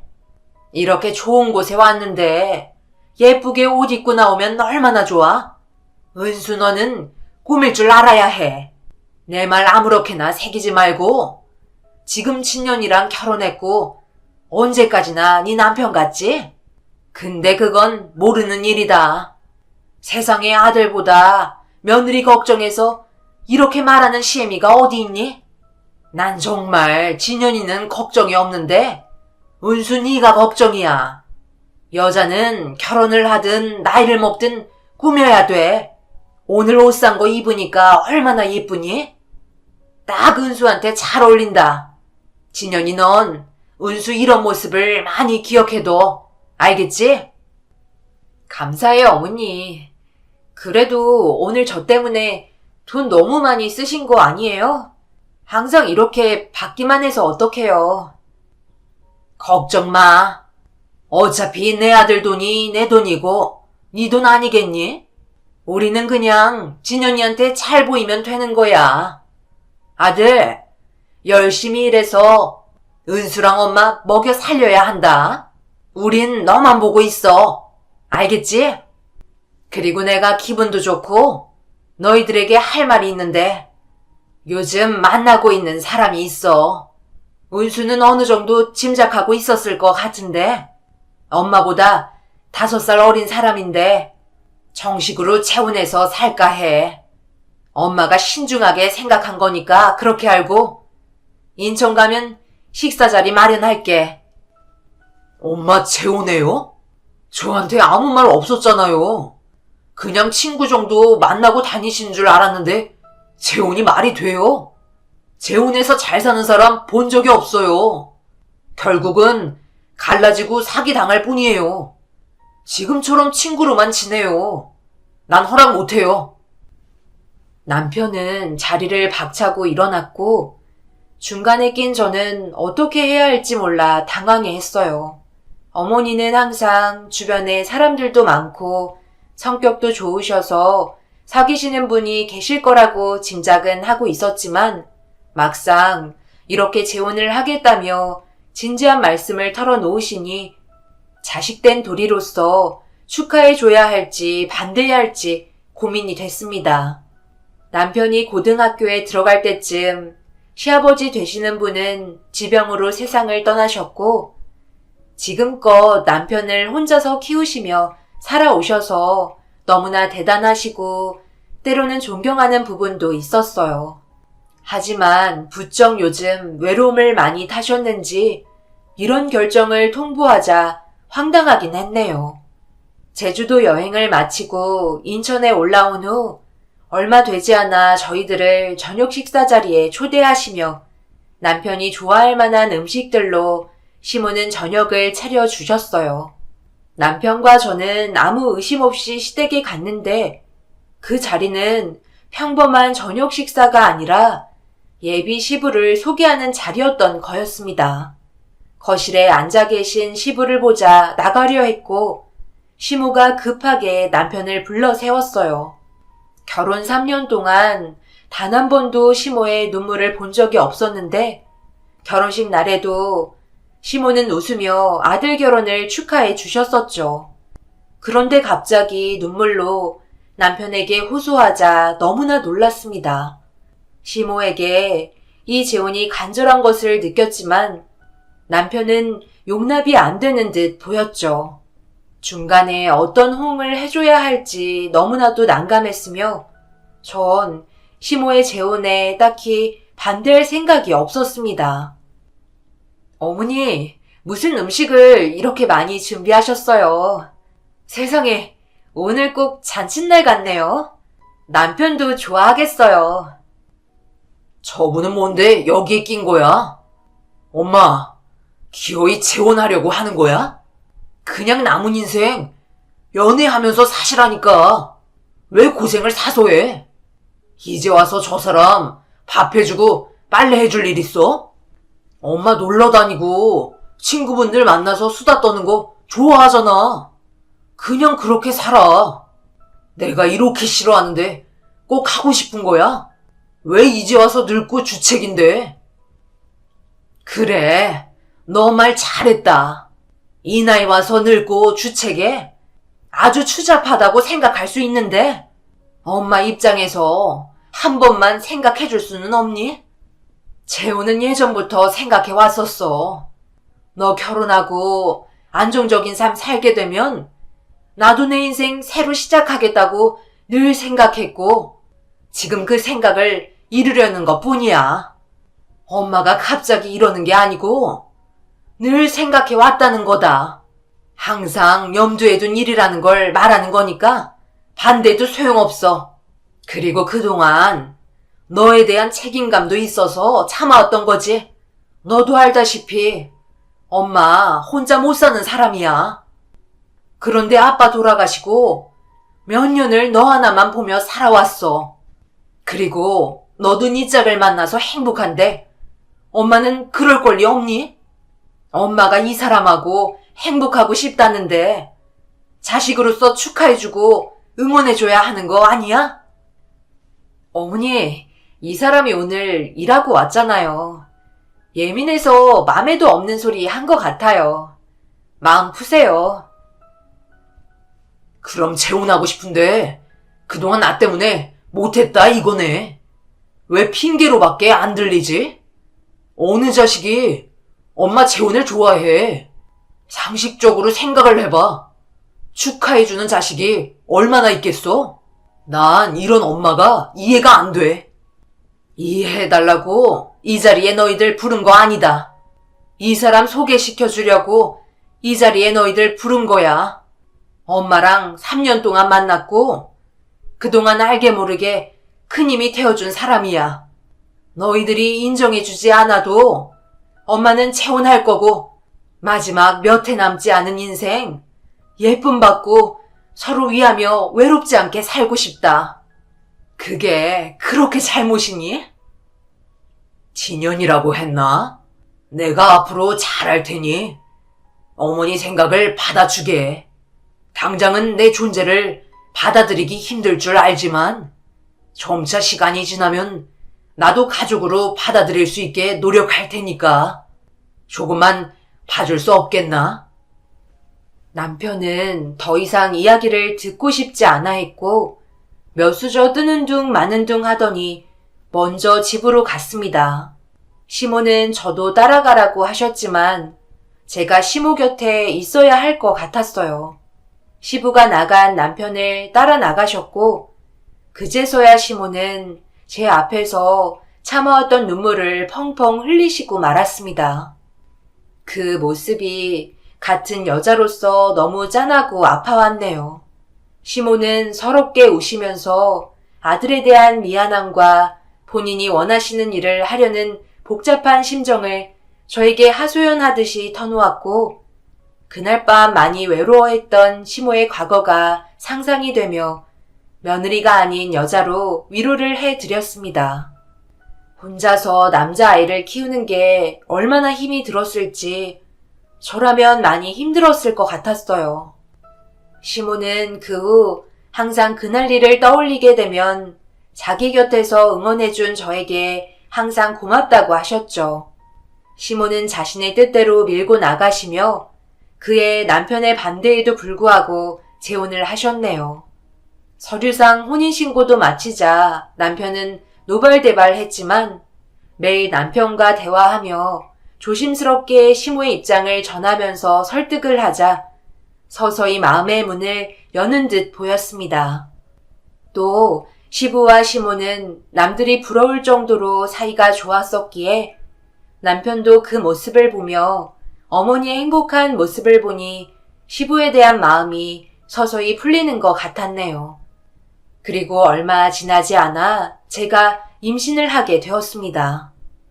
집안의 경사가 줄줄이 이어진다며 시모는 기뻐하셨고 저를 카페로 부르시며 그동안 모아놓으신 통장을 주셨네요.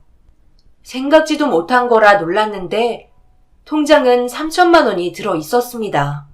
너무나 큰 돈이어서 받을 수 없다고 하자 어머니는 제 두 손에 통장과 도장을 지어주며 아이 낳을 때 보태라고 하셨어요. 그 말을 듣자 저도 모르게 눈물이 쏟아졌습니다. 시모는 호탕한 부분이 있었고 남모르게 알뜰살뜰 재산을 많이 모아놓은 듯 했습니다. 어머니, 이게 뭐예요? 이 많은 돈을 그동안 모신 거예요? 저 못 받아요. 어머니 쓰셔야죠. 제가 어떻게 이걸 받아요? 너 돌아. 너희 새 식구 생기면 주려고 모은 거야. 넌 시어머니 잘 둔 줄 알아라. 아이가 줬다고 큰 돈 주는 시어머니가 어딨니? 너희들한테 이 정도 해줄 능력은 충분하니까 걱정 말고. 그리고 친연이가 시아버지 받아준 게 은순이 공이 컸잖아. 그것만도 너한테 빚졌지. 남들은 며느리는 딸이 될 수 없다고 하는데 난 세상에 널리고 널린 시어머니들하고는 다르다. 앞으로 새 식구 열심히 살아봐. 힘든 일 있으면 언제든지 나한테 오고. 알겠지? 이 돈은 진연이한테 주는 게 아니라 우리 며느리 고생해서 준 거니까 너 하고 싶은 거 하고 예쁜 옷도 사 입고 아이 키우는데 보태라. 네가 어련히 잘하겠지. 어머니 너무 감사해요. 정말 저는 시어머니를 진짜 잘 만난 것 같아요. 제 주변에는 시집살이 시킨다고 매일 힘들다며 전화 오는 친구들이 태반인데 어머니 같으신 분은 세상에 없을 거예요.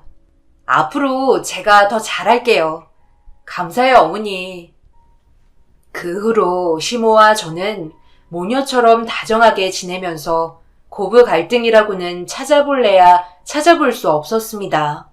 가끔 제 옷 스타일과 왜 꾸미지 않냐고 핀잔을 주시긴 했지만 엄연히 관심과 사랑의 말이라는 걸 알기 때문에 기분 좋게 흘려들을 수 있었네요. 남편도 집안에 신경 쓸 일이 없어서 회사 일을 집중할 수 있다며 저에게 고마워했습니다. 하지만 아이가 태어나고 결혼 생활에 권태기가 올 때쯤 남편은 점점 회사를 다닐수록 오래 다니기보다는 잦은 이직이 심했어요. 언제부턴가 일도 게을리하면서 1년마다 회사를 옮기기 시작했죠. 집에서 살림만 하는 저로서는 남편의 이런 행동이 불안했고 한 회사에 오래 정착하길 바랬습니다. 그래서 남편에게 더 이상 회사 옮기지 말고 한 회사에 오래 정착하자고 말하자 그 말에 기분이 상했는지 화를 내기 시작했네요. 아이가 자고 있어서 남편의 투정을 듣기만 할 수밖에 없었고 마음 같아서는 저도 반박하고 싶었죠. 그동안 알게 모르게 쌓인 것들을 남편에게 말하고 싶었어요. 결혼 생활이 길어질수록 남편의 행동 하나하나가 마음에 들지 않은 것 투성이었죠. 하지만 참았습니다. 왜냐하면 그동안 시모가 딸처럼 잘해준 것도 있고 주신 돈으로 생활하는데 그게 어려움이 없어서 남편이 뭐라든 신경을 안 쓴 것도 있었어요. 그러다 점점 회사 나가는 횟수가 줄어들고 생활비도 바닥이 날 때쯤 저희 부부는 감정의 골이 깊어질 대로 깊어져서 결국 싸움을 하고 말았죠. 큰 소리에 놀랐는지 자고 있던 아이가 울면서 깨어나서 부부싸움은 크게 번지지 않았습니다. 하지만 아이를 다시 재우면서 남편이 했던 말을 하나씩 곱씹어보자 너무나 서럽고 화가 나서 견딜 수가 없었네요. 당신 요즘 왜 그래? 왜 1년을 못 버티고 매번 회사를 옮기는 거야? 자꾸 그러니까 불안하잖아. 이제 아이도 점점 클 텐데 언제까지 방황할 거야? 회사 그만두면 다른 회사 알아본다 하면서 몇 개월씩 쉬잖아. 우리 언제 돈 모으고 넓은 집으로 이사가? 당장 다음 달도 일 안 나가면 월급은 어떡해? 어머니가 주신 돈도 이제 거의 바닥이라고. 이렇게 시간 허비할 때가 아니란 말이야. 내 말이 틀렸어? 당신 확실히 예전 같지 않은 거 알아? 도대체 왜 이래? 나 몰래 비상금이라도 만들어? 왜 잘 나가던 연봉은 매번 줄어드는 거야? 도대체 어떻게 하면 연봉이 줄 수가 있어? 그동안 힘들게 벌어온 돈들 다 어쨌길래 이제 와서 오리발이야? 벌어다 준 돈으로 알뜰하게 쓰는 게 당신 역할 아니야? 나야말로 묻고 싶어. 당신은 내가 벌어다 준 돈으로 저축 안 하고 뭐 했어? 도대체 애 보는 거 말고 집에서 한 게 뭐야? 내가 한창 잘 벌 때 돈 모아뒀으면 이렇게 되진 않았잖아. 나는 맨날 나가서 일만 해야 돼? 집에 와서 쉬고 싶은데 애 보라고 하질 않나? 요즘 일할 맛 안 나. 그리고 집에 오면 그나마 조금 있던 힘도 당신 보면 사그라진단 말이야. 꼭 집에서 이런 모습으로 나를 반겨야 돼? 아무리 애 본다고 집에만 있어도 그렇지. 나 요즘은 집에 오는 게 끔찍하게 싫다고. 당신 엄마 말 기억나지? 여자는 꾸며야 한다는 말. 엄마가 할 때 괜한 걱정이다 했는데 아니었어. 진짜 당신 좀 아니야. 내 말 서운하게 들리겠지만 이렇게 해서라도 우리 관계 극복해야 하지 않겠어? 나만 이직한다고 뭘 할 게 아니라 당신도 거울에 비친 자기 모습 좀 보라고. 아이 키운다고 이렇게 망가질 수 있는지 진짜 몰랐다. 우리 지금 너무 위기야. 남편의 말은 저를 비참하게 만들었습니다. 이런 말은 드라마나 인터넷에 떠도는 말인 줄 알았어요. 제가 이런 말을 남편한테서 듣게 될 줄은 꿈에도 몰랐고 육아하면서 저를 꾸미지 못하고 소홀했던 게 그렇게 잘못된 일인가요? 남들처럼 예쁘게 외출하고 싶고 시간 내서 미용실도 다녀오고 싶은데 그 시간에 부족한 잠을 더 잤고 아이를 돌보며 지냈습니다. 그리고 단 한 번도 남편의 아침을 거른 적이 없었어요. 시모도 항상 당부한 게 남편 아침만은 챙겨주길 바라셨고 저도 밖에 나가서 일하는 남편에 대한 사랑의 표현이라 생각해 매일 힘든 몸을 해서라도 아침을 꼭 차려줬습니다.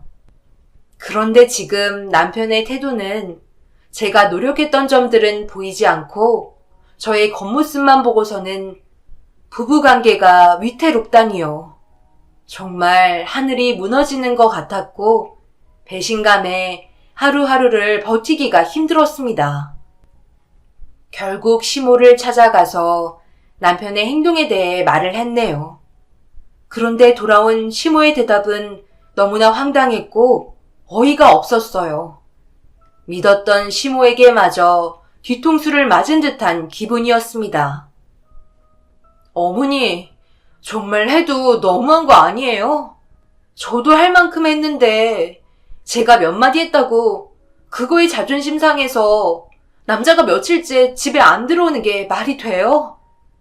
제 전화는 받지도 않아요. 4년 동안 회사를 3번이나 옮겼어요. 이렇게 가다가는 매일 불안해서 못 살겠어요. 이건 아니잖아요. 우리 지석이도 이제 유치원 다닐 나이인데 언제까지 저렇게 내버려둬요. 그래서 한 소리 했더니 글쎄 저보고 꾸미지 않는다는 핑계들을 대는데 저는 뭐 매일 노나요? 아침밥 해먹이고 지석이 보고 집안 살림하면 하루가 다 가요. 그러다 저녁 오면 지친 몸으로 바로 잠들고 제 시간은 없다고요. 너무 힘들어요. 내가 너희 이럴 줄 알았다. 시애미가 말했지? 너 집에 있을수록 안일하게 있으면 안 된다고 했잖아. 지금이라도 스타일 좀 바꿔봐. 진현이도 밖에서 일하고 돌아오면 집에서 마누라가 펑퍼짐하게 옷 입고 머리는 산발되어서 반기는데 어느 남편이 좋다고 하겠니? 진작에 내 말 들었으면 이렇게까지 안 왔지. 여자는 집에 있을수록 꾸며야 한다고 했잖아. 누굴 탓하니? 네가 내 말 안 듣고 이제 와서 진현이가 편했다고 하면 내가 어떻게 뭘 더 도와줘? 점점 더 밖으로 돌기 전에 네가 단단히 관리해. 남자는 아이라잖아. 내가 이렇게 백날 찬소리하면 뭐해? 이 사태의 심각성을 모르고 너만 잘났다고 하니 진현이가 오죽하면 마누라한테 꿈이라고 하겠어? 제주도 여행 다녀올 때 너희들은 한기로 흘렸겠지만 이런 사태가 올 줄 알고 말했던 거야. 우리 아들이 잘못한 게 아니라 은순이가 너무 방심했어. 터질 게 터진 거니까 앞으로 그러지 않으면 된다. 내가 오늘 전화해서 집에 들어가라고 할 테니까 금옥 나간 티셔츠부터 갈아입어라. 알겠니? 어머니마저 어떻게 그렇게 말하실 수 있으세요? 그래도 어머니는 제 편이 되어주실 줄 알았는데 너무하시네요. 그럼 이 일이 전부 제 탓이라는 건가요? 저는 뭐 진현씨 다 마음에 든 줄 아세요? 저도 겉모습으로 판단하라고 하면 얼마든지 할 수 있어요. 그렇지만 부부잖아요. 서로 배려하고 이해하며 맞춰가야 하는 거잖아요. 진현씨보다 어머니한테 더 서운하네요. 어머니가 장난식으로 그렇게 말하실 때마다 애정이고 사랑으로 들었던 제가 어리석었던 거네요. 팔은 안으로 굽는다는 말이 맞는 것 같아요. 어머니를 정말 친엄마처럼 믿고 딸은 제 자신한테 화가 날 정도예요. 어머니가 그렇게 생각하실 줄 전혀 몰랐네요. 마치 이 모든 원인은 저한테 있다는 것처럼 들려요. 어머니한테는 제가 잘못한 거였군요. 내 말이 틀렸니? 요즘은 아이 둘, 셋 낳고도 다시 몸 관리하면서 사는 여자들 많아. 너는 그렇게는 못해줄 망정. 진현이가 이상하다는 식으로 말하는데 남자들 다 똑같다. 네가 바뀌어야 돼. 알겠어? 당신도 이제 그만해. 은수 상처받겠어. 진현이도 그렇게 말하면 안 됐는데 왜 그랬는지. 요즘 회사 일도 그렇고 진현이가 힘들어 보이긴 하더라. 은수 네가 마음이 넓으니까 이해해주고 이것도 다 사는 거 아니겠니? 생각지도 못한 시부의 위로에 그나마 마음이 풀린 채 집으로 돌아왔습니다. 어머니가 했던 말 중에 며느리는 딸이 될 수 없다는 말은 본인한테는 해당하지 않는다고 했었죠. 하지만 모두 거짓이었습니다. 그날 확실히 알게 되었죠. 믿었던 시모 역시 그저 남들과 별반 다르지 않는 보통 시어머니라는 것을요. 그날 일주일 만에 남편은 집에 들어왔고 발끝부터 분노가 치밀었지만 가정을 지켜야 했기 때문에 먼저 남편에게 화해의 손을 내밀었습니다. 그날 아들을 일찍 재우고 함께 시간을 보냈는데 그 덕분인지 남편도 마음이 풀렸더라고요. 그리고 지난번에 했던 말에 대해서는 사과를 했고 이내 잠에 골아 떨어지더군요. 그런데 남편의 핸드폰이 주기적으로 울리자 잠자는데 방해될까봐 진동으로 바꾸려고 핸드폰을 열었습니다. 읽지 않은 메시지가 많이 와 있었고 그 메시지를 보자 심장이 철렁 내려앉을 정도로 엄청난 충격을 받고 말았네요. 떨리는 손으로 핸드폰을 싹싹 뒤져보기 시작했어요. 처음 본 여자들과 사진을 찍은 남편은 저에게는 보여주지 않은 표정으로 사진 속 여자들을 바라보고 있었고 문자 내용도 정말 상상을 초월할 정도의 문자 내용이었는데 제 마음에 비수를 꽂는 말들로 온통 서로에게 사랑한다며 문자를 주고받았더군요. 그런데 주고받은 문자 내용이 전부 달랐고 충격적이게도 남편의 상간녀가 한 명이 아닌 여러 명임을 알게 되었습니다. 그 중에서도 가장 오래 만나왔고 깊은 사이인 듯한 여자를 찾아냈어요. 그쯤 되니 제 옆에서 자고 있는 남편이 너무나 미웠고 제 몸은 분노로 차올랐네요. 이 사실을 어떻게 해야 할지 몰라서 우선 남편에게는 모른 척하며 문자와 사진들을 제 폰으로 전송해 뒀습니다. 그리고 제일 처음으로 한 건 미용실을 다녀온 거였죠. 그동안 소홀하게 여겼던 제 자신에게 투자를 했습니다. 머리를 하면서 드는 생각이었지만 왜 일이 벌어지고 나서야 그 문제의 답을 해결하려고 발버둥을 치는 걸까요? 어쩜 처음부터 제가 예쁘게 하고 다녔다면 남편의 외도를 막을 수 있었을까요? 그런 생각들이 들자 머리를 하면서 눈물이 나고 말았습니다. 그리고 며칠 후 남편이 처음 외도를 하게 된 상간녀를 만났고 알고 보니 남편의 전 회사 경리더군요. 이혼하고 홀로 아들을 키운다며 배째라는 그녀를 보자 피가 거꾸로 쏟았습니다. 사람들이 많은 카페에서 머리채를 잡고 싸우게 될 줄이야. 정말 한 편의 드라마를 찍고 있는 것 같았네요. 온 힘을 다해 그녀의 머리채를 잡아 흔들었고 그녀는 제 힘에 놀라 바닥에 주저앉고 말았죠. 그때 새롭게 안 사실이었는데 저에게 어디서 이런 힘이 나오는지 새삼 제 자신이 쓸모 있다고 느껴졌던 기억이 나네요. 그 후로 2번의 머리채를 더 잡는 상황을 만들자 결국 남편의 귀에까지 들어가게 되더군요. 당당하게 나올 줄 알았던 남편은 저에게 싹싹 빌면서 그 후 정신을 차렸는지 오로지 일밖에 모르는 사람처럼 회사 일에 매진하는 것 같았습니다. 하지만 어떻게 남편의 외도를 용서할 수 있겠어요. 그것도 3명이나 되는 상간녀들이 있었는데 결국 시부모님이 계신 자리에서 남편과 이혼을 하겠다고 했고 아이는 제가 맡아 키우겠다고 말했습니다. 그러자 시모는 기다렸다는 듯이 저를 타박하기 시작하면서 상식 이하의 태도를 보이고 말았네요. 그 모습을 보자 이제는 시모에 대한 있는 정 없는 정이 다 떨어지고 말았습니다. 이 사람이랑 이혼할게요. 한 명도 아닌 3명이나 되는 여자랑 외도를 할 수 있는지. 어머니, 이러고도 다 제 잘못인가요? 진연아, 너 정말이니? 정말 한 명도 아니고 3명이나? 너도 참 내 아들이지만 대단하다. 아니 오죽하면 진연이가 그랬겠어? 네가 잘만 했어도 너희 가정이 깨졌겠니? 애초에 네 잘못이 컸어. 그건 인정하렴. 어머니 정말 이렇게 나오실 거예요? 진짜 대화가 안 통하네요. 더 이상 할 말 없고 합의 이혼할 테니 그런 줄 아세요. 그러던 어느 날 남편과 이혼을 준비하는 도중에 한 통의 전화가 왔습니다.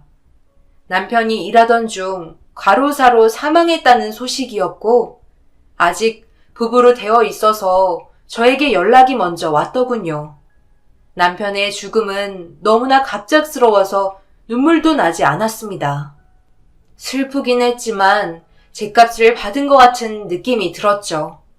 화장날 시모는 결국 아들의 죽음의 책임까지 저에게 돌리면서 고래고래 소리를 지르며 저를 원망하기 시작했습니다. 은수 너 참 독하다. 남편이 세상 떠났는데 끝까지 눈물 한 방울 흘리지 않네. 이렇게 독하고 모진 애가 며느리였다니. 나는 이렇게 가슴이 찢어지는데 얼마나 이 상황이 통쾌해? 아주 좋아 죽겠지? 진연이 세상 떠나니까 잘 됐다 싶니? 이게 다 너 때문이야. 진연이 그렇게 된 건 다 은수 네가 만든 건 줄 알아. 그 착한 애가 오죽하면 그랬겠어? 아내가 얼마나 매력이 없으면 그랬겠냐 말이다.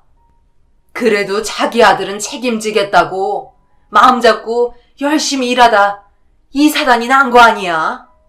네가 얼마나 틀들 볶았을지 안 봐도 뻔하다. 매일 괴롭혔겠지. 양육비 달라며 우리 아들 피 말렸겠지.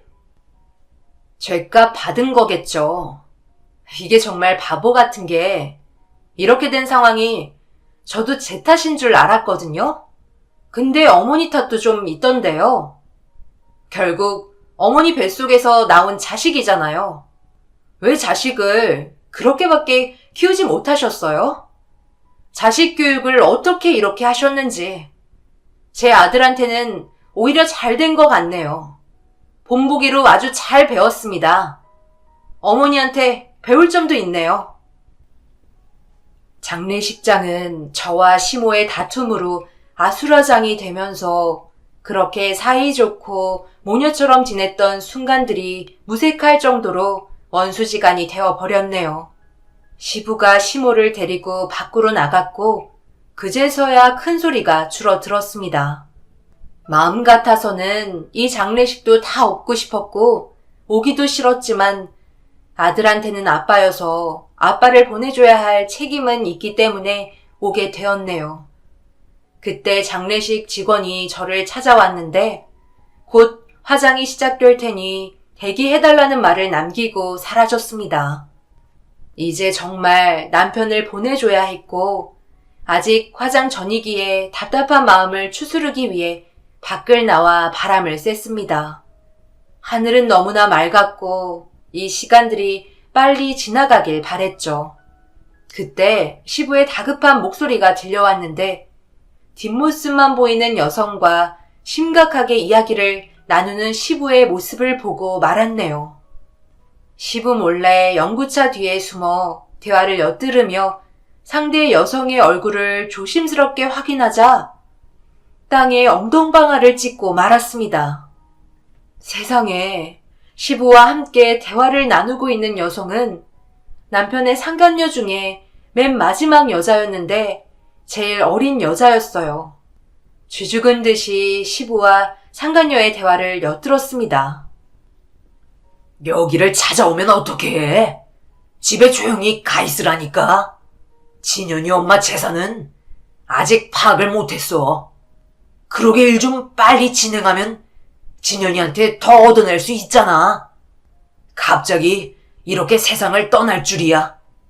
그동안 마음 하나 잡지 못하고 뭐 했어? 나도 피해자 될 판이야. 나만 있는 줄 알았는데 도대체 몇 다리를 걸친 거야? 어쩐지 매일 뭔가 바쁘다 했어. 그래도 학교 등록금은 벌었으니까 꽤 쏠쏠한 거 아니야? 내가 등록금 없다고 우는 소리 하니까 바로 등록금 싸주던데? 내 손에 들어온 건 없지만 그래도 이게 어디야? 아빠 덕에 나 대학 휴학 안 하고 갈 수 있게 됐네. 고마워. 이제 너는 이 일에 손 떼고 죽은 듯이 학교 다니기나 해. 이렇게 된 거 진현이가 세상 떠난 게 잘 된 건지 싶다. 이제 아빠 차례네. 아빠만 한탕하고 빨리 뜨자. 나 만날 때는 분명 여기저기 안 아픈 데가 없다면서 매일 콜골대더니 어떻게 더 팔팔해지는지 모르겠다. 이러다 정말 몇십 년 발 묶인 채 사는 거 아닌지 걱정되는데. 내 걱정은 하지 말고 아빠나 들키지 않게 잘해. 빨리 여기 떠야겠다. 진현 오빠 와이프 보통 힘이 아니야. 나 그날 진짜 저 세상 가는 줄 알았어. 얼마나 아팠는데. 그때만 생각하면 아직도 분이 안 풀리네. 아빠도 조심해. 눈앞에서 두 사람의 대화를 듣고 있는데 도저히 믿을 수 없는 말이 들려왔고 녹음한 핸드폰을 들고 숨도 안 쉬고 시모가 있는 화장장으로 달렸습니다. 시모는 넋이 나간 채 의자에 앉아 있었고 제가 다가가자 눈을 치켜뜨며 언제든지 다시 달려들 태세를 한 성난 고양이 같았어요. 아무도 눈치채지 못하게 어머니를 빈방이 있는 곳으로 모셔왔고 휴대폰 녹음된 시부와 상간녀 목소리를 들려주었습니다. 처음에 시모는 믿지 않으며 오히려 시부와 갈라놓게 하려는 속셈이냐고 화를 냈지만 몰래 찍은 두 사람의 사진을 보여주자 시모는 바닥에 주저앉고 말았네요. 거의 실신 직전인 시모를 부축해 의자에 앉혀 앞으로 어떻게 하실 건지 묻자 시모는 아무 대답을 하지 않은 채 울기만 했습니다. 너무나 답답한 시모의 모습에 저도 모르게 화를 내고 언성을 높이고 말았네요. 이제 어떻게 하실 거예요? 아까 저한테 하신 것처럼 하셔야 하는 거 아니에요? 어머니, 이렇게 넋놓고 있을 때가 아니라고요. 저랑 당장 경찰서 가요. 가서 사기죄로 다 신고하고 이혼하세요. 그게 답이에요. 저도 어머니 일에 개입하고 싶은 생각 없는데 그래도 이렇게 된 거 시아버지한테, 아니 그 나쁜 사람한테 당할 수는 없잖아요. 시모는 장례식이 모두 끝나고 다음날 시부에게 이혼 서류를 내밀었고 이혼을 할 건지 경찰서로 갈 건지 선택하라고 했다고 하더군요. 시부는 자신의 잘못을 싹싹 빌며 이혼을 하겠다 하면서 경찰에 신고만 하지 말라고 했대요. 하지만 시모는 이혼 서류도 받아내고 며칠 뒤에 경찰에 신고까지 했더군요. 시부는 현재 감옥에서 죗값을 치르고 있고 상간녀인 딸 역시도 감옥에 있는 걸로 알고 있어요. 두 부녀는 앞으로 사기죄로 죗값을 치를 테죠. 시모는 한순간에 모든 걸 허무하게 잃어서 한동안 충격에 힘들어 했습니다. 저 역시 초반에는 시모를 챙겼지만 여전히 아들을 세상 떠나게 한 사람이 저라며 소리를 지르시는 시모를 보자 사람은 안 바뀌겠구나 싶어 시모와 연락을 끊은 상태예요. 그리고 아들과 함께 새 삶을 살기 위해 열심히 노력하고 있죠. 이제는 힘든 시간들이 더 이상 오지 않고 아들과 언제나 행복했으면 좋겠어요. 사연을 써내려가며 이제 마음에 담아두고 아파했던 지난 과거는 다 잊고 아들과 열심히 살아보겠습니다.